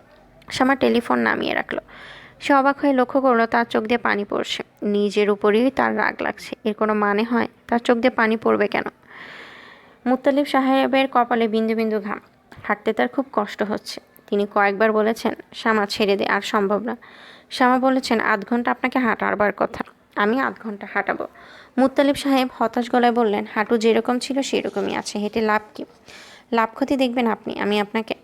আপনাকে হাঁটানোর কথা, আমি হাঁটাবো। তোর হাঁটানোর কথা কেন? তোকে কি কেউ বলে দেয়নি? তোকে তো কেউ বলে দেয়নি। এই কাজটা আমি ইচ্ছা করেই করছি। আপনাকে 8 ঘন্টা হাঁটালে আমি 8 ঘন্টা টেলিফোনে কথা বলতে পারবো। আমার লাভ আমি দেখছি। কাজটা তাহলে নিঃস্বার্থ না? না, আজকাল তো তোকে টেলিফোন করতে দেখি না। এখন দেখেন না, পরে দেখবেন। আমি কাগজে কলমে হিসাব রাখছি, মোট কত ঘন্টা টেলিফোন পাও না। কত ঘন্টা? আজকের 8 ঘন্টা হলে হবে 12 ঘন্টা। তোর ধৈর্য আছে। 8 ঘন্টা পার হতে বাকি কত? এখনও 10 মিনিট। সামাজ ছেড়ে দে, মনে হচ্ছে পাটা হাঁটু থেকে খুলে পড়ে যাচ্ছে। খুলে পড়ে গেলে তো ভালোই, হাঁটু বাঁকানো যন্ত্রণা থেকে বাঁচবেন। তোর দয়ামায়া বলে কিছুই নেই, তুই আমার কষ্টটা বুঝতেই পারছিস না। চাচা, এসব বলে লাভ নেই। ডাক্তার আপনাকে বলেছেন প্রতিদিন 0.5 ঘন্টা হাঁটতেই হবে। আপনার যতই কষ্ট হোক এই কাজটা আমি আপনাকে দিয়ে করাবো। আপনি হাঁটতে হাঁটতে ইন্টারেস্টিং কোনো কথাবার্তা বলুন, দেখবেন ব্যথা টের পাবেন না। মুত্তালিব সাহেব দীর্ঘ নিঃশ্বাস ফেলে বললেন, আমার জীবনে ইন্টারেস্টিং কিছু কখনো ঘটেনি। আল্লাপাক কী করেন জানিস? মানুষ বানিয়ে তার পিঠে একটা সিল দিয়ে দেন। কারো সিলে লেখা থাকে ইন্টারেস্টিং লাইফ, তার জীবনটা ইন্টারেস্টিং হয়। আবার কারো সিলে লেখা থাকে হ্যাপি লাইফ, তার জীবনটা হ্যাপি। আপনার সিলে কী লেখা আছে? কিছু লেখা নেই, শুধু একটা ক্রস চিহ্ন দেওয়া। এই ক্রস চিহ্নের মানে হচ্ছে এ লোকের সব বাতিল। শামা হাসি ফেলল। মুত্তালিব সাহেবও হাসলেন। শামা বলল, মানুষ হিসেবে আপনি খুবই বোরিং। বোরিং মানুষ সামান্য মজার কিছু বললেই মনে হয় অনেক মজার কিছু বলেছে। আর আমি যেহেতু খুবই ইন্টারেস্টিং একজন মানুষ, আমার খুব মজার কথা লোকদের কাছে বিরক্তিকর মনে হয়। তুই এক কাজ কর, বোরিং পার্সন হবার চেষ্টা কর। চেষ্টা করছি। লোকজনদের সঙ্গে কথাবার্তা বলা কমিয়ে দিয়েছি। আগে কেউ কোনো প্রশ্ন করলে মজা করে উত্তর দেওয়ার চেষ্টা করতাম, এখন শুকনো ধরনের উত্তর দেই। কাঠখোট্টা জবাব। 0.5 ঘন্টা শেষ হয়েছে? হ্যাঁ হয়েছে। যা টেলিফোন করে আয়। 0.5 ঘন্টা না, আজ টেলিফোন করবি 1 ঘন্টা, তারপর তোর সঙ্গে কিছুক্ষণ কথা বলবো। পরীক্ষা করে দেখি তুই কি পরিমাণ বোরিং পার্সন হয়েছিস। টেলিফোন করবো না চাচা। তাহলে আয় আমরা কথা শুরু করি। আজ কথা বলবো না চাচা, বাসায় আজ খুব ঝামেলা হয়েছে, বাসায় চলে যাব। তোর সঙ্গে কিছু জরুরি কথা ছিল। তোর বিয়ে ভেঙে গিয়েছে শুনছি, কেন ভাঙলো কিছুই জানি না। আবার শুনছি অন্য জায়গায় বিয়েও ঠিক হয়ে গিয়েছে। কী ঘটছে একটু বল শুনি। শ্যামা সহজ গলায় বলল, সামারিয়ান টাইটেল বলে চলে যাই। আতাউর রহমান নামের যে ছেলেটার সাথে বিয়ে ঠিক হয়েছিল, খোঁজ নিয়ে জানা গেল সে মানুষটা অসুস্থ। সারা বছর অসুস্থ থাকে না, মাঝে মাঝে থাকে। খুব বেশি যখন অসুস্থ হয় তখন থাকে ঘরে, তালা বন্ধ করে রাখতে হয়। বুঝতে পারছেন অসুখটা কি? পারছি। আমার অন্য জায়গায় বিয়ের কথাবার্তা হচ্ছে বলে যেটা শুনেছেন সেটা ঠিক না। বিয়ের কথাবার্তা হচ্ছে না, তবে ত্রিনা নামের আমার এক বান্ধবী আছে। ওর হবি হচ্ছে বান্ধবীদের বিয়ে দিয়ে দেওয়া। আমাদের 3 বান্ধবীর বিয়ের কলকাঠি সে নেড়েছে। আমার ব্যাপারেও নাড়তে শুরু করেছে। বিয়ের ব্যবস্থা করার তার কৌশলগুলো খুব সুন্দর, মুগ্ধ হবার মতো কৌশল। এক একজনের জন্য এক এক কৌশল। আমার জন্য একটা কৌশল বের করেছে এবং অনেক দূর এগিয়ে গেছে। অন্য এক সময় আপনাকে বলবো, আজ বলতে ইচ্ছে করছে না। চাচা, আপনি কি আমাকে আর কিছু জিজ্ঞেস করবেন? না, যাই চাচা। মুত্তালিব সাহেব কিছু বললেন না। তার মন খুবই খারাপ হয়েছে। এই মেয়েটার জন্য তার কিছু করতে ইচ্ছা করছে। কি করবেন, কিভাবে করবেন, কিছুই মাথায় আসছে না। তিনি জন্মগ্রহণ করেছেন পিঠে ক্রস চিহ্ন নিয়ে। এই ধরনের মানুষের ইচ্ছা থাকলেও কারোর জন্য কিছু করতে পারে না। যে নিজের জন্য কিছু করতে পারে না, সে অন্যের জন্য কি করবে? শ্যামা বাসায় ঢুকে দেখে বাসার পরিস্থিতি খুবই স্বাভাবিক, অথচ সে যখন বাসা থেকে বের হয়ে দোতলায় মুত্তালিব সাহেবের কাছে গিয়েছিলেন তখন পরিস্থিতি ছিল ভয়ঙ্কর। আব্দুল রহমান সাহেব যে ব্যাপার কখনো করেন না তাই করেছেন। রেগে থালা বাসন ভাঙছিলেন, টেবিলের উপর রাখা 2টি কাপ এবং একটি পানির ঝগ ছুঁড়ে মারলেন সুলতানার দিকে। সুলতানা ক্ষীণ স্বরে বললেন, এরকম করছো কেন? একটু শান্ত হয়ে বারান্দায় বসো। আব্দুল রহমান সাহেব চেঁচিয়ে বললেন, কেন শান্ত হবে? আমাকে একটা কারণ দেখো যার জন্য শান্ত হবে। সুলতানা এশার কাছে গিয়ে বললেন, মা, যা তোর বাবাকে একটু শান্ত কর। এশা শাড়ি ইস্ত্রি করছিল। সে শাড়ি ইস্ত্রি এক মুহূর্তের জন্য বন্ধ না করে বলল, কোনো দরকার নেই বাবা, আপনি শান্ত হবেন। এরকম করলে তো স্ট্রোক হয়ে যাবে। হয়ে গেলেও কিছু করার নেই। সুলতানা কাঁদো কাঁদো মুখে বড় মেয়ের কাছে গেলেন। প্রায় মিনতির গলায় বললেন, শ্যামা, তোর বাবাকে একটু সামলা। সারা ঘরে ভাঙা কাচের টুকরো। তোর বাবা খালি পায়ে দাঁড়িয়ে আছে, রাগের মাথায় কোন দিকে না তাকিয়ে হাঁটবে, কাচের টুকরো পা কাটবে। শ্যামা বলল, বাবার সামনে গেলেই আমি এখন ধমক খাবো। আমার ধমক খেতে ইচ্ছে করছে না। আমি এখন ঘরেই থাকবো না। তুই যাবি কোথায়? বাড়িলা চাচার বাসায়, ওনাকে হাঁটাবো।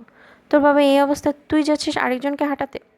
শ্যামা মার সামনে থেকে সরে দোতলায় চলে গেল। 40 মিনিট পর ফিরে এসে দেখে সব শান্ত। পশ্চিম রণাঙ্গন নিশ্চুপ। আব্দুল রহমান সাহেবের রাগের প্রধান কারণ মন্টু। আজ দুপুরে সে অঙ্ক পরীক্ষা দিতে গিয়ে শুনে পরীক্ষা সকালে হয়ে গেছে, কাজেই তার আর পরীক্ষা দেওয়া হয়নি। আব্দুল রহমান সাহেব সন্ধ্যায় চা খেতে খেতে এই ঘটনা শুনলেন। শান্তভাবেই চা খেলেন, তারপর ছেলের হাত ধরে টেনে ঘর থেকে বের করে রাস্তায় নিয়ে গেলেন। চাপা গলায় বললেন, মানুষের সামনে লজ্জা না দিলে তোর হুঁশ হবে না। রাস্তায় নিয়ে তোকে আমি ন্যাংটা করে ছেড়ে দেব। তিনি এটা করলেন না, তবে যা করলেন তাও ভয়াবহ। ছেলেকে কান ধরে 100 বার উঠবোস করালেন। তাদের চারদিকে লোক জমে গেল। রিক্সাওয়ালারা রিক্সা থামিয়ে ঘন্টা দিতে লাগলো। আব্দুল রহমান সাহেব পুত্রের শাস্তি পর্ব শেষ করার পর বললেন, খবরদার তুই বাড়িতে ঢুকবি না, তোকে তেজ্য বাড়ি এবং তেজ্য পুত্র করলাম, এখন যা চড়ে খা। মন্টু রাস্তায় দাঁড়িয়ে কাঁদতে লাগলো। তিনি বাড়িতে ঢুকে থালা বাসন ভাঙা শুরু করলেন। অল্প সময়ের ভেতরেই পরিস্থিতি দ্রুত পরিবর্তন হয়েছে। ভাঙা কাচের টুকরো সরানো হয়েছে। ভেতরে বারান্দার কাঠের চেয়ারে সুলতানা স্বাভাবিক ভঙ্গিতে বসে আছেন। কে বলবে কিছুক্ষণ আগে বিশাল ঝড় গিয়েছে। সুলতানা বলল, বাবা কোথায় মা? সুলতানা বললেন, শুয়ে আছে। রাগ কমেছে? হ্যাঁ। মন্টু ফিরেছে? না। এসে কি করছে? রান্না করছে। তোমার শরীর ঠিক আছে মা? হ্যাঁ আছে। শ্যামা রান্নাঘরে চলে গেল। এসব বোনকে দেখে হাসলো, যেন এ বাড়িতে কিছু হয়নি। শ্যামা বলল, কী রান্না করছিস? মাংস। বাবা আজ বাংলাদেশের সবচেয়ে প্রবীণ গরুর মাংস নিয়ে এসেছেন। 1 ঘন্টার উপর জাল হয়ে গেছে। যতই জাল হচ্ছে মাংস ততই শক্ত হচ্ছে। গন্ধ তো খুব সুন্দর বের হয়েছে। গন্ধে গন্ধেই খেতে হবে। শ্যামা বোনের পাশে বসতে বসতে বলল, তুই তো ভালো রান্না শিখে যাচ্ছিস। ওই দিন মাছের ঝোল রান্না করলি, আমি বুঝতেই পারিনি তোর রান্না। আমি ভেবেছি মা রেঁধেছে। রান্না করার কাজটা আমি মন দিয়ে শিখছি আপা। কারণ শুনতে চাও? কারণ হচ্ছে বিয়ের পর আমাদের সংসারে খুবই গরিবী হালতে চলবে। কাজের বউ রাখতে পারবো না, রান্না বান্না আমাকে করতে হবে। আমি এমন রান্না কখনো রাঁধবো না যে মাহফুজ মুখে দিয়ে বলবে কী রেঁধেছ। তুই এত কিছু চিন্তা করছিস? এসা হাসতে হাসতে বলল, আমি তোমার মতো না আপা, আমি খুবই চিন্তাশীল তরুণী। তোর বিয়েটা কবে হচ্ছে? তোমার বিয়ে না হওয়া পর্যন্ত আমি বিয়ে করব না। তুমি যদি বিয়ে করতে 10 বছর দেরি করো, আমিও ঠিক 10 বছর দেরি করব। কারণ কি? বললাম না আমি খুব চিন্তাশীল তরুণী। চিন্তাশীল তরুণী বলেই তোমার বিয়ের জন্য অপেক্ষা করব। কেন অপেক্ষা করবি? আমার সঙ্গে তোর কি? সেদিন না বললি আমি আলাদা, তুই আলাদা। এই সংসারে যতদিন আছি ততদিন আলাদা না, সংসার থেকে বের হলে আলাদা। আপা শোনো, আমি কখনো হুট করে কিছু করি না। যাই করি খুব ভেবেচিন্তে করি। আমার সব কিছুর পিছনে একটা পরিকল্পনা থাকে। শ্যামা খুব আগ্রহ নিয়ে বলল, তোর বিয়ের পরিকল্পনাটা শুনি। থাক এখন না, রাতে ঘুমাতে যাবার সময় শুনব। এসা হাঁড়িতে পানি দিয়ে নাড়তে নাড়তে বলল, রাতে ঘুমাতে যাবার সময় কিছু শুনতে পারবে না আপা। তখন বাসায় খুব হইচই হতে থাকবে, কান্নাকাটি হতে থাকবে। এর মধ্যে গল্প শুনবে শুনবে কে? হইচই কান্নাকাটি হবে কেন? কারণ মন্টু রাতে বাসায় ফিরবে না। বাবা ছেলের জন্য অস্থির হয়ে পড়বেন। তার ব্লাড প্রেশার বেড়ে যাবে। রাত 12টা 1টার সময় কাঁদতে কাঁদতেই নিজের ছেলের সন্ধানে বের হবেন। বের হলেও লাভ হবে না। আগামী 1 সপ্তাহ তিনি ছেলেকে খুঁজে পাবেন না। শ্যামা বলেন, তুই তাকে লুকিয়ে রাখার ব্যবস্থা করেছিস? হ্যাঁ, আমি তাকে মুত্তালিব চাচার ঘরে লুকিয়ে রেখেছি। তাকে বলে এসেছি মন্টুকে যেন 1 সপ্তাহ লুকিয়ে রাখে। আমি চাই বাবার একটা ভালো শিক্ষা হোক। ছেলের উপর যতই রাগ করুক না কেন, অচেনা অজানা একদম মানুষের সামনে তিনি তাকে লজ্জা দিতে পারেন না। মা জানে যে মন্টুকে তুই লুকিয়ে রেখেছিস, জানেন। আমি তো এইমাত্রই মুত্তালিব চাচার কাছ থেকে এলাম। তুই কখন মন্টুকে নিয়ে গেলি? আমি খুব দ্রুত কাজ করি আপা। তাই তো দেখছি। এখন শুনি তোর বিয়ের পরিকল্পনা। তুই কথা শুরু করার আগে আমি তোকে একটা কথা বলে নিই। মাথায় আঁচল দিয়ে তুই রান্না করছিস, তোকে বউ বউ লাগছে। মনে হচ্ছে তুই একটা বিরাট বড় বাড়ির বউ, এবং বাড়িটার সমস্ত ক্ষমতা তোর হাতের মুঠোয়। আমাকে সুন্দর লাগছে কিনা সেটা বলো। তোকে পরীর মতো লাগছে। মনে হচ্ছে এক্ষুনি শাড়ির ফাঁক দিয়ে তোর পাখা বের হয়ে আসবে। এসা ছোট্ট করে নিঃশ্বাস ফেলে বলল, তোমার সবচেয়ে বড় গুণ কি জানো আপা? তোমার সবচেয়ে বড় গুণ হলো তুমি চট করে মানুষকে খুশি করে ফেলতে পারো। আমি পারি না। তুমি খুব সুন্দর করে মিথ্যা কথা বলো। আমি মিথ্যা কথা বলতে পারি না। যে মিথ্যা কথা বলতে পারে না তাকে মানুষ ভয় পায়, ভালোবাসে না, পছন্দ করে না। জ্ঞানের কথা বন্ধ কর, তোর বিয়ের পরিকল্পনাটা বল। আমার শুনতে ইচ্ছে করছে। এসব হনের দিকে ফিরল। সে বসেছিল পিঁড়িতে। পিঁড়ি আর একটু টেনে নিল শ্যামার দিকে। গলা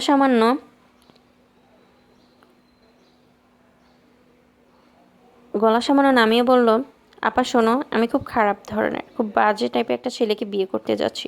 কারণ তাকে আমি খুব পছন্দ করি।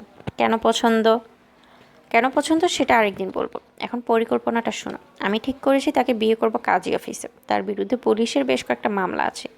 সে পালিয়ে পালিয়ে বেরোচ্ছে। আমি ব্যবস্থা করে রাখবো যেন কাজী অফিসে বিয়ের পরপরই পুলিশ তার খোঁজ করে। কাজী অফিস থেকে পুলিশ তাকে ধরে নিয়ে যায়, যেন পরে 2-3 বছর সে জেল থেকে বের হতে না পারে। বলিস কি? এটা ছাড়া আমার কোনো পথ নেই আপা। বিয়ে পরপর সে যদি জেলে চলে যায়, যদি অনেক দিন সে তার স্ত্রীর সঙ্গে দেখা করতে না পারে, তাহলে সে যে কষ্টটা পাবে তার কোনো তুলনা নেই। এই কষ্টটাই তাকে বদলে ফেলবে। বাকি জীবন সে চেষ্টা করবে যেন এক মুহূর্তের জন্য আমাকে ছেড়ে থাকতে না হয়। তোর কষ্ট হবে না? আমি ভবিষ্যতের আনন্দটা দেখতে পাচ্ছি তো। আমার কষ্ট হবে না। তোমার বিয়ে না হওয়া পর্যন্ত আমি কেন বিয়ে করতে পারছি না তা বুঝতে পারছো তো? যে পরিবারের একটি মেয়ে এমন একজনকে বিয়ে করে যাকে বিয়ের দিনই পুলিশ ধরে নিয়ে হাজতে ঢুকিয়ে দেয়, সেই পরিবারের মেয়েরা কেমন? সেই পরিবারের অন্য মেয়েদের তো বিয়ে হবার কথা নয়। বুঝতে পারছো? পারছি। কিছু বলবে? এত হিসাব নিকাশ করে কি সংসার সংসার চলে? সংসার তো কোনো অঙ্ক না। কে বললো অঙ্ক না? অঙ্ক তো অবশ্যই জটিল অঙ্ক, তবে খুব জটিল না।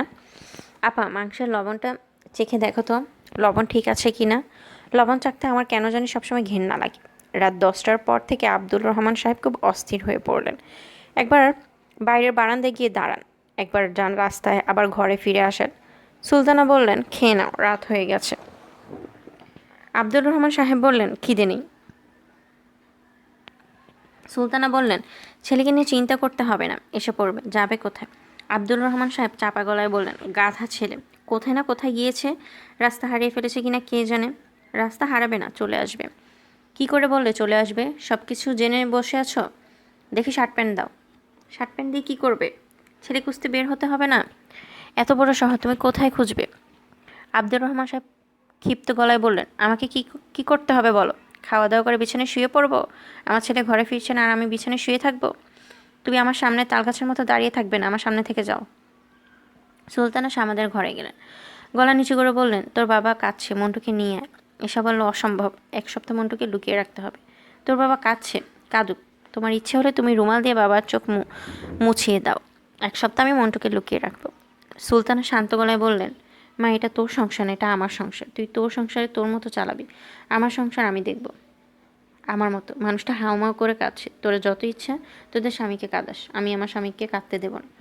শ্যামা বলল, মা তুমি বাবার কাছে যাও, আমি মন্টুকে নিয়ে আসছি। মন্টু বেশ সহজভাবেই কার্পেটে বসে টিভিতে এক্সফাইল দেখছিল। আজকের পর্বটা দারুণ। টেনশনে মন্টুর শরীর কাঁপছে, পর্দা থেকে চোখ সরাতে পারছে না। শ্যামা যখন বলল, মন্টু যা, বাসায় যা, মন্টু বলল, আপা 15 মিনিট পরে যাই, এক্সফাইল হচ্ছে। আচ্ছা আচ্ছা ঠিক আছে, 15 মিনিট পরে যাস। মুত্তালিব সাহেব নিজের ঘরের খাটে আধাশোয়া হয়ে বসে আছে। শ্যামা ঘরে ঢুকে বলল, চাচা আপনি কি রাতের খাবার খেয়ে ফেলেছেন? মুত্তালিব সাহেব বললেন, না, আজ একটু দেরি করে খেতে বসবেন। এসা মাংস রান্না করছে, আমি 1 বাটি মাংস দিয়ে যাব। মাংস দিতে হবে না, রাতে আমি কিছু খাই না, 1 গ্লাস দুধ খেয়ে শুয়ে পড়ব। মুখ বাঁকা করে মুখ বাঁকা করে বসে আছেন কেন? হাঁটু ব্যথা করছে? হ্যাঁ। পায়ে গরম তেল মালিশ করে দেই? কিছু মালিশ করতে হবে না। এরকম করে কথা বলছেন কেন? কি হয়েছে? কিছু হয়নি, তোকে দেখে কেন জানি বিরক্ত লাগছে। তুই সামনে থেকে যা, যাবার সময় বাতিটা নিভিয়ে দিয়ে যা। একটা টেলিফোন করি চাচা? যা ইচ্ছা কর। সবাই বাতি নিভিয়ে চলে গেল। ট্রিনার সঙ্গে কিছুক্ষণ কথা বলবে, তারপর মন্টুকে নিয়ে বাসায় যাবে। মুত্তালিব সাহেব অন্ধকারে হাসলেন। তার মনটা আজ এই মুহূর্তে খুব ভালো। তিনি উকিল ডাকিয়ে উইল করেছেন।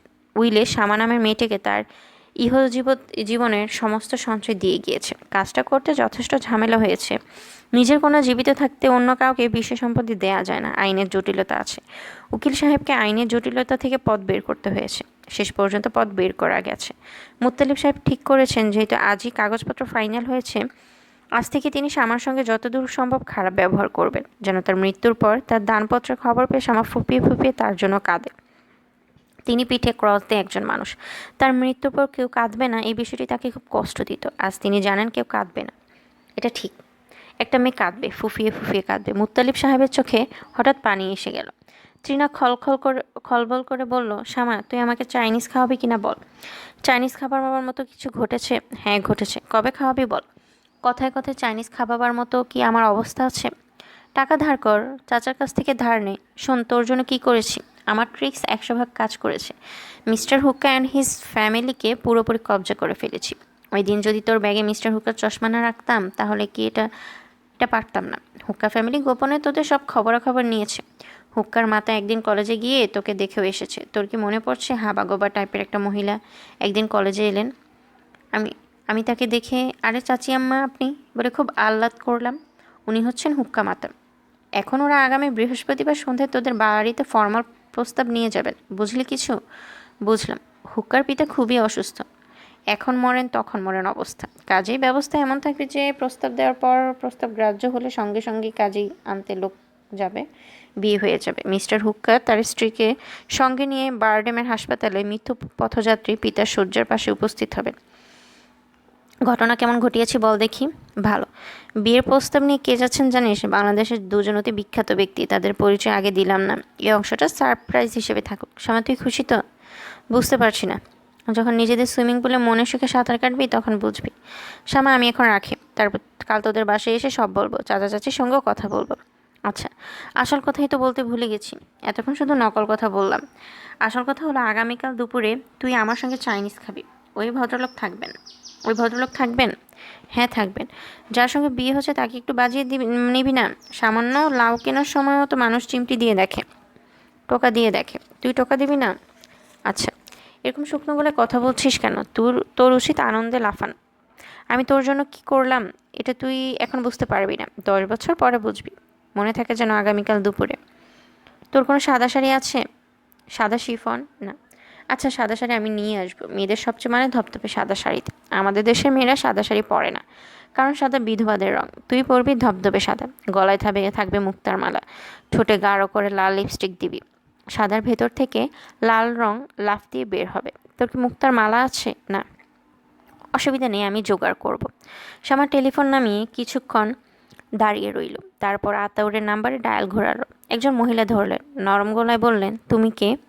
শ্যামা বলল, আমার নাম এশা, আমি আতাউর ভাইয়ের সঙ্গে একটু কথা বলতে চাচ্ছি। ও অসুস্থ, ওকে তো দেয়া যাবে না। কি হয়েছে?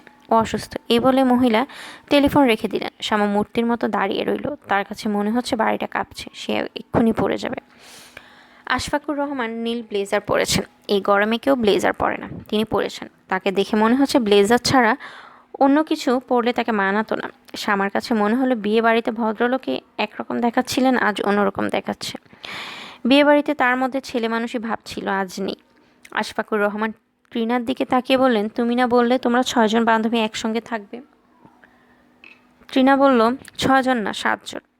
মীরার বিয়েতে আমাদের একজন যেতে পারেনি, সেও আজ থাকবে। তবে তারা সবাই আসবে 1 ঘন্টা পর। শুরুতে থাকবে আমরা 3 জন। ও আচ্ছা।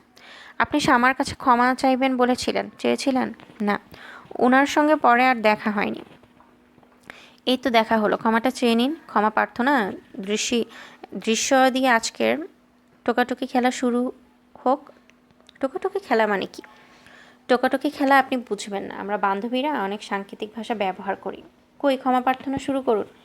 শ্যামাকে অবাক করে দিয়ে ভদ্রলোক উঠে দাঁড়ালেন, মঞ্চে বক্তৃতা দেওয়ার ভঙ্গিতে কথা বলা শুরু করলেন। ক্ষমা প্রার্থনা নিয়ে তৃণা মজা করছিলেন। ভদ্রলোককে দেখে মনে হলো তিনি মজা করছেন না। বিয়েবাড়ির ওই রাতের ঘটনার জন্য আমি খুবই লজ্জিত। আপনাকে অপ্রস্তুত করার জন্য আপনার বান্ধবীরা যে কাণ্ড করবে তা আমার মাথায়ও আসেনি। আমি যে কী পরিমাণ লজ্জা পেয়েছি তা শুধু আমি জানি। শ্যামা বলল, লজ্জা পাওয়ার মতো কিছু করেননি আপনি। আপনি দাঁড়িয়ে থাকবেন না, বসুন। ভদ্রলোক বসলেন। তৃণা বলল, শ্যামা এখন তোকে খুব জরুরি একটা কথা বলছি, মন দিয়ে শুন। আশফাকুর রহমান সাহেবের বাবা খুব অসুস্থ, বেশিরভাগ সময় তাকে অক্সিজেন দিয়ে রাখতে হচ্ছে। তিনি তার একমাত্র ছেলের একটি গতি হয়েছে কিনা সেটা দেখে যেতে চান। কাজে আমাদের দায়িত্ব হচ্ছে ওনার জন্য চমৎকার একটা মেয়ে খুঁজে বের করা। তোর জানা মতো কেউ কি আছে? শ্যামা তাকিয়ে আছে, কি বলবে ভেবে পাচ্ছে না। ভদ্রলোক শ্যামার দিকে তাকিয়ে বললেন, আপনার বান্ধবীর কথায় সামান্য ভুল আছে, ভুলটা আমি ঠিক করে দিই। আমার বাবা প্রচণ্ড শারীরিক কষ্টে আছেন। এ অবস্থায় একজন মানুষ নিজের কষ্ট ছাড়া অন্য কিছু ভাবতে পারে না। কাজেই তিনি তার পুত্রবধূর মুখ দেখে মরতে চাচ্ছেন, এটা খুবই ভুল কথা। তবে আমার আত্মীয় স্বজনেরা এই ধরনের কথা বলছেন, এটা ঠিক। আমার ধারণা ঢাকা শহরের সবচেয়ে রূপবতী মেয়েদের প্রাথমিক ইন্টারভিউ ইতিমধ্যে নেওয়া হয়ে গেছে। তৃণা বললেন, একজন শুধু বাকি আছে, শ্যামা বাকি আছে। শ্যামার ইন্টারভিউ আপনি নিয়ে নিন। তবে আপনার ইন্টারভিউ আগে শ্যামা আপনার বুদ্ধির পরীক্ষা করবে। বুদ্ধি পরীক্ষায় আপনি যদি ফেল করেন তাহলে তার ইন্টারভিউ নিয়ে কোনো লাভ নেই। শ্যামা আপনার দিকে ফিরেও তাকাবে না। ভদ্রলোক আগ্রহের সঙ্গে বললেন, বুদ্ধি পরীক্ষা কীরকম? ট্রিনা বলল, মাকড়সা নিয়ে একটা ধাঁধা, বেশ কঠিন পরীক্ষা। প্রায় 90% লোক এই পরীক্ষায় ফেল করে, কাজেই সাবধান। শ্যামা বলল, তৃণা আপনার সঙ্গে ঠাট্টা করছে। ধাঁধা জিজ্ঞেস করে কি আর মানুষের বুদ্ধি পরীক্ষা করা যায়? ভদ্রলোক বললেন, তবে শুনি, আমার শুনতে ইচ্ছে করছে। তৃণা বলল, শ্যামা লজ্জা পাচ্ছে, সে বলবে না। তার হয়ে আমি প্রশ্নটা করছি, মনে রাখবেন এর উত্তর না দিতে পারলে কিন্তু সঙ্গে সঙ্গে শ্যামা আপনাকে বাতিল করে দেবে। মুখে অবশ্য কিছু বলবে না, কাজেই সাবধান। ভদ্রলোক তীব্র দৃষ্টিতে তৃণার দিকে তাকিয়ে আছে, মনে হচ্ছে তিনি চ্যালেঞ্জটা গ্রহণ করেছেন। উত্তেজনায় তার ফর্সা মুখে লালচে আবার দেখা যাচ্ছে, নাকের ডগায় বিন্দু বিন্দু ঘাম। আমার কাছে মনে হচ্ছে বিয়ে বাড়িতে ভদ্রলোকের ভেতর যে ছেলে মানুষই দেখা গিয়েছিল সেই ছেলে মানুষটা আবার ফিরে এসেছে।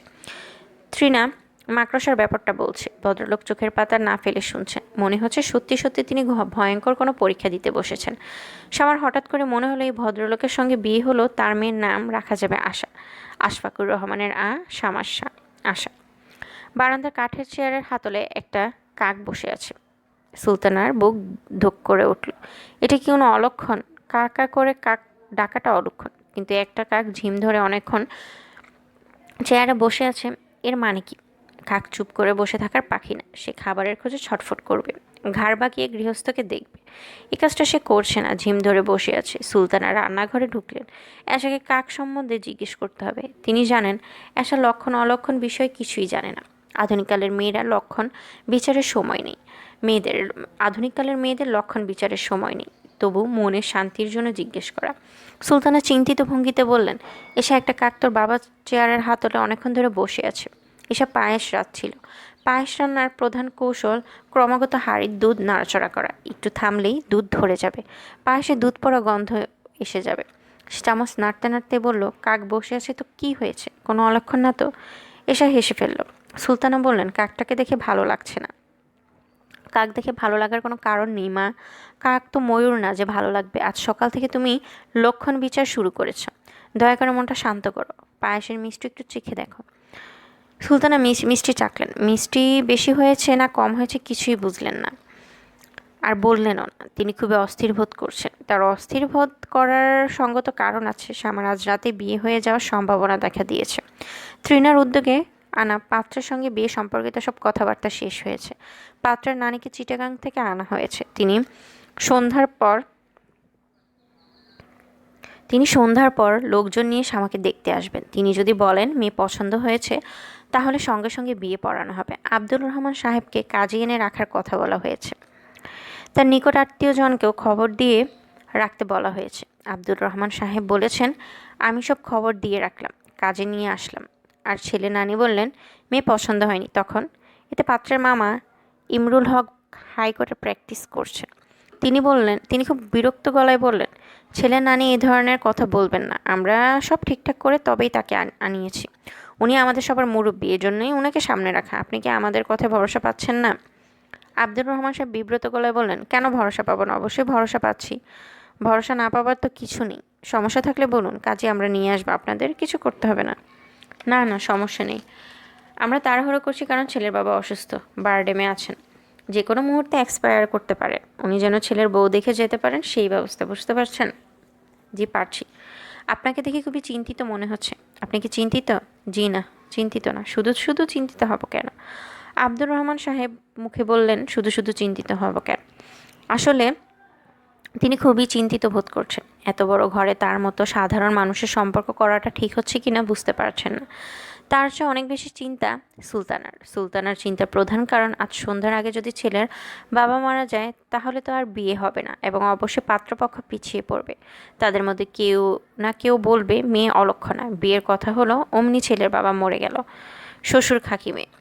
সুলতানা আজ সকাল থেকে যে শুধু লক্ষণ বিচার করছেন, এ কারণেই করছেন। শুধু কাকের ব্যাপারটা ছাড়া লক্ষণ বিচারের ফলাফল শুভ।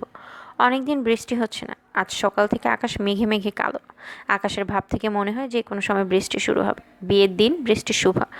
বিয়ের দিন এশাকে দিয়ে পায়েস রান্না বসিয়েছে। এর মধ্যে সুলতানের একটা গোপন পরীক্ষা আছে।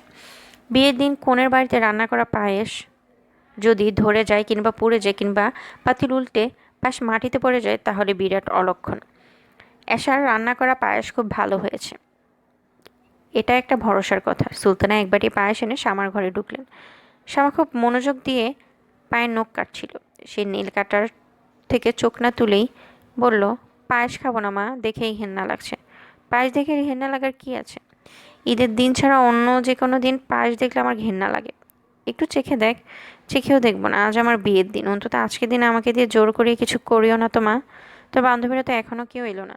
সবাই আসবে। এখন তো মাত্র সকাল 10টা বাজে। এত টেনশন করছো কেন? শান্ত হয়ে একটু আমার পাশে বসো তো। সুলতানা বসলেন। শামার নখ কাটা বন্ধ করে রেখে মায়ের দিকে তাকিয়ে বললেন, মা তুমি আমাকে একটা পরামর্শ দাও তো। কী পরামর্শ? খাতাউ সাহেব বিষয়ক একটি পরামর্শ। সুলতানা ক্ষীণ স্বরে বললেন, ওর কথা আসছে কেন? শ্যামা বলল, ওর কথা আসছে কারণ ওরা আমাকে 1001 টাকা এবং একটি আংটি দিয়ে গিয়েছিল। আমার মনে হচ্ছে আজই ওইসব ফেরত দেওয়া উচিত। আমি বাড়িওয়ালা চাচাকে বলে রেখেছি, উনি তার গাড়িটা আমাকে 3 ঘন্টার জন্য দিয়েছেন। আমি মন্টুকে নিয়ে বের হব, 2-একটা টুকটাক শপিং করব, তারপর খাতাউর সাহেবের বোনের বাসায় গিয়ে তার বোনের হাতে জিনিসগুলো দিয়ে আসব। তোমার দুশ্চিন্তাগ্রস্ত হবার কোনো কারণ নেই। খাতাউর সাহেবের সঙ্গে আমার দেখা হবে না, কারণ উনি খুব অসুস্থ। সাধের চিঠিঘটার ঘরে তাকে বেশ কিছুক্ষণ হলো তালাবন্ধ করে রাখা হয়েছে। তুই খবর কোথায় পেলি? মাঝে মাঝে আমি অবশ্যই টেলিফোন করি। কেন? মানুষটার অসুখটা কমলো কি না এটা জানার জন্য টেলিফোন করি। এই মানুষটা তো আমার স্বামী হতেও পারতো না। এখন আমাকে অনুমতি দাও, আমি আংটি ফেরত দিয়ে আসি। সুলতানা চিন্তিত গলায় বললেন, তোকে যেতে হবে না। আংটি ফেরত দিতে হলে তোর বাবা গিয়ে ফেরত দিয়ে আসবে। শ্যামা শান্ত স্বরে বলল, আংটি তো তারা বাবাকে দেয়নি, আমাকে দিয়েছে, কাজে আংটি আমাকেই ফেরত দিতে হবে। সুলতানা বললেন, তুই আমার পরামর্শ চেয়েছিস, আমার পরামর্শ হলো তুই যাবি না। শ্যামা বিছানা থেকে নামলো, বুক সেলফ থেকে একটি বই বের করলো, বইয়ের মাঝখানে রাখা একটি চিঠি বের করে মার দিকে বাড়িয়ে দিয়ে বলল, তুমি চিঠিটা পড়ো, তারপর আমাকে বলো আমার যাওয়া উচিত হবে কি উচিত হবে না। কার চিঠি? খাতাউর সাহেবের চিঠি। সে আবার কবে চিঠি লিখলো? তিনি অসুস্থ হবার আগে চিঠিটা লিখেছেন। সুলতানা নিচু গলায় বললেন, আমি তো কিছুই বুঝতে পারছি না, সে চিঠি লিখবে কেন? তুই কি এই চিঠির জবাব দিয়েছিস নাকি?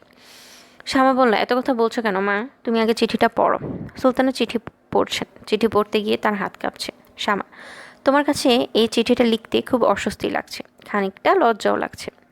একবার ভাবলাম এই চিঠি লেখাটা তো তেমন জরুরি না, না লিখলেও চলে, কিন্তু পরে মনে হলো চিঠিটা না লিখলে নিজের কাছে ছোট হয়ে থাকবো। অন্তত এইটুকু আমার ব্যাখ্যা করা উচিত, কেন আমি অসুখের ব্যাপারটা পুরোপুরি গোপন রাখলাম। আমার ব্যাখ্যাটা যে তোমার কাছে গ্রহণযোগ্য হবে তা আমার মনে হচ্ছে না।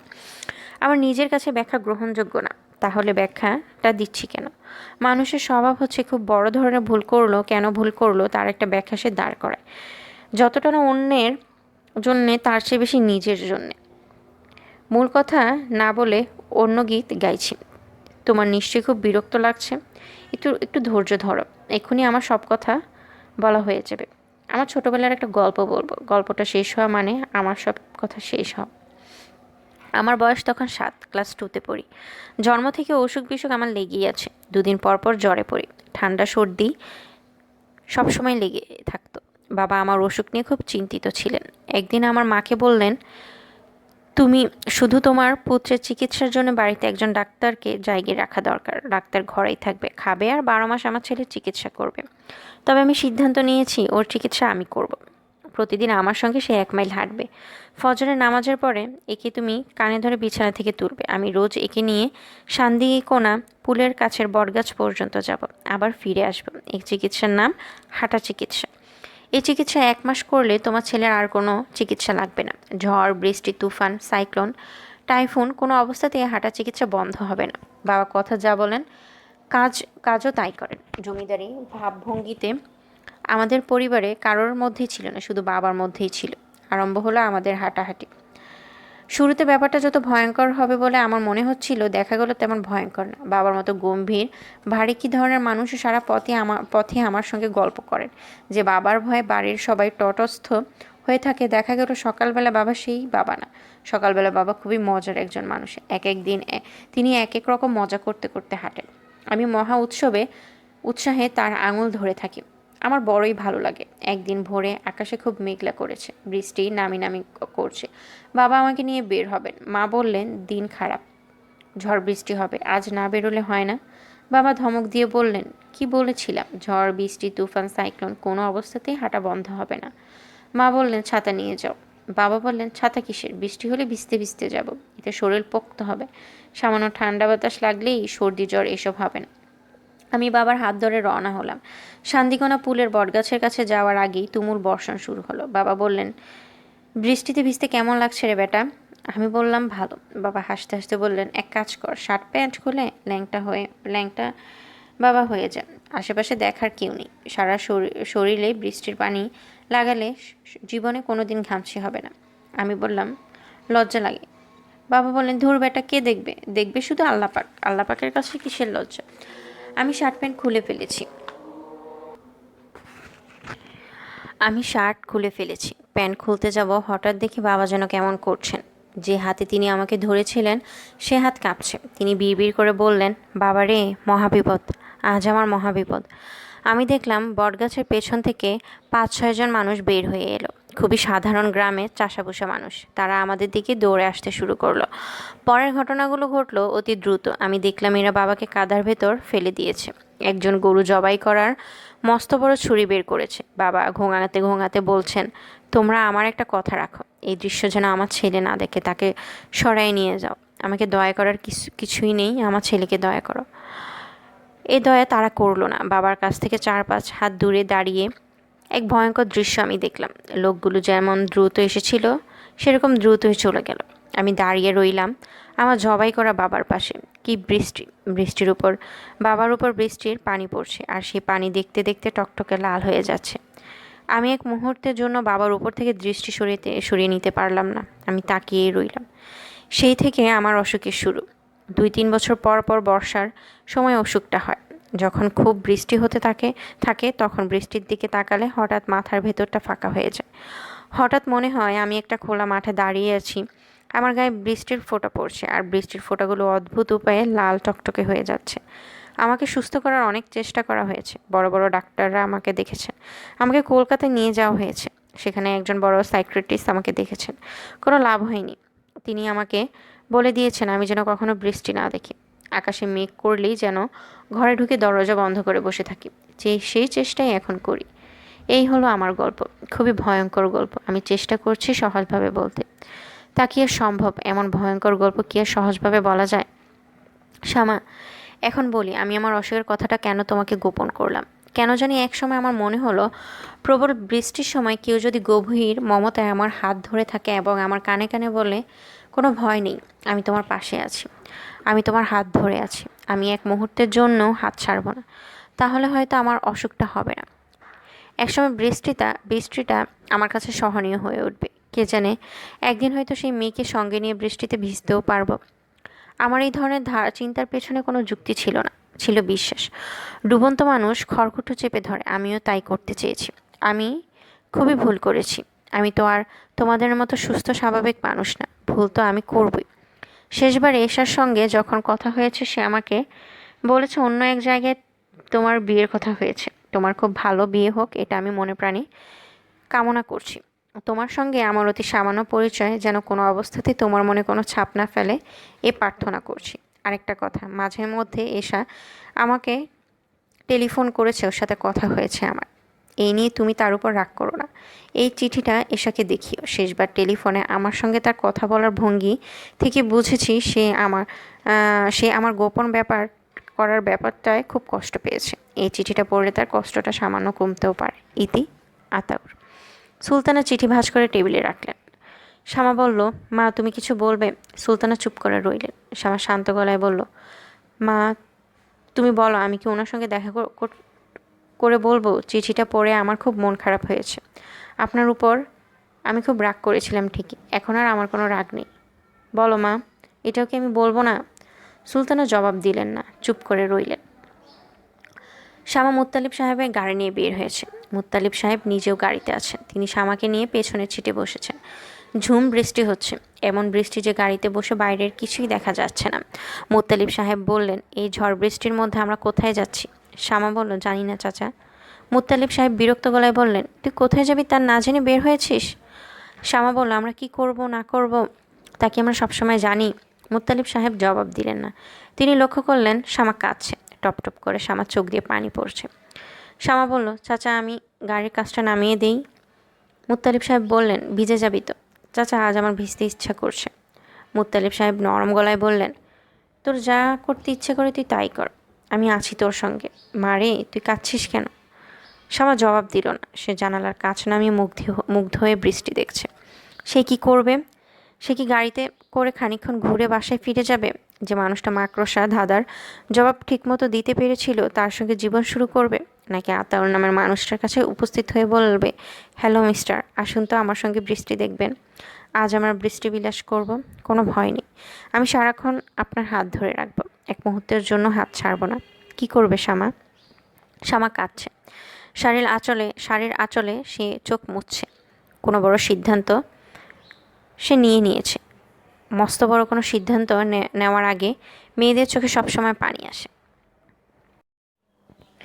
সুপ্রিয় শ্রোতা, শেষ হলো শ্রদ্ধেয় হুমায়ূন আহমেদ স্যারের উপন্যাস বৃষ্টিবিলাস।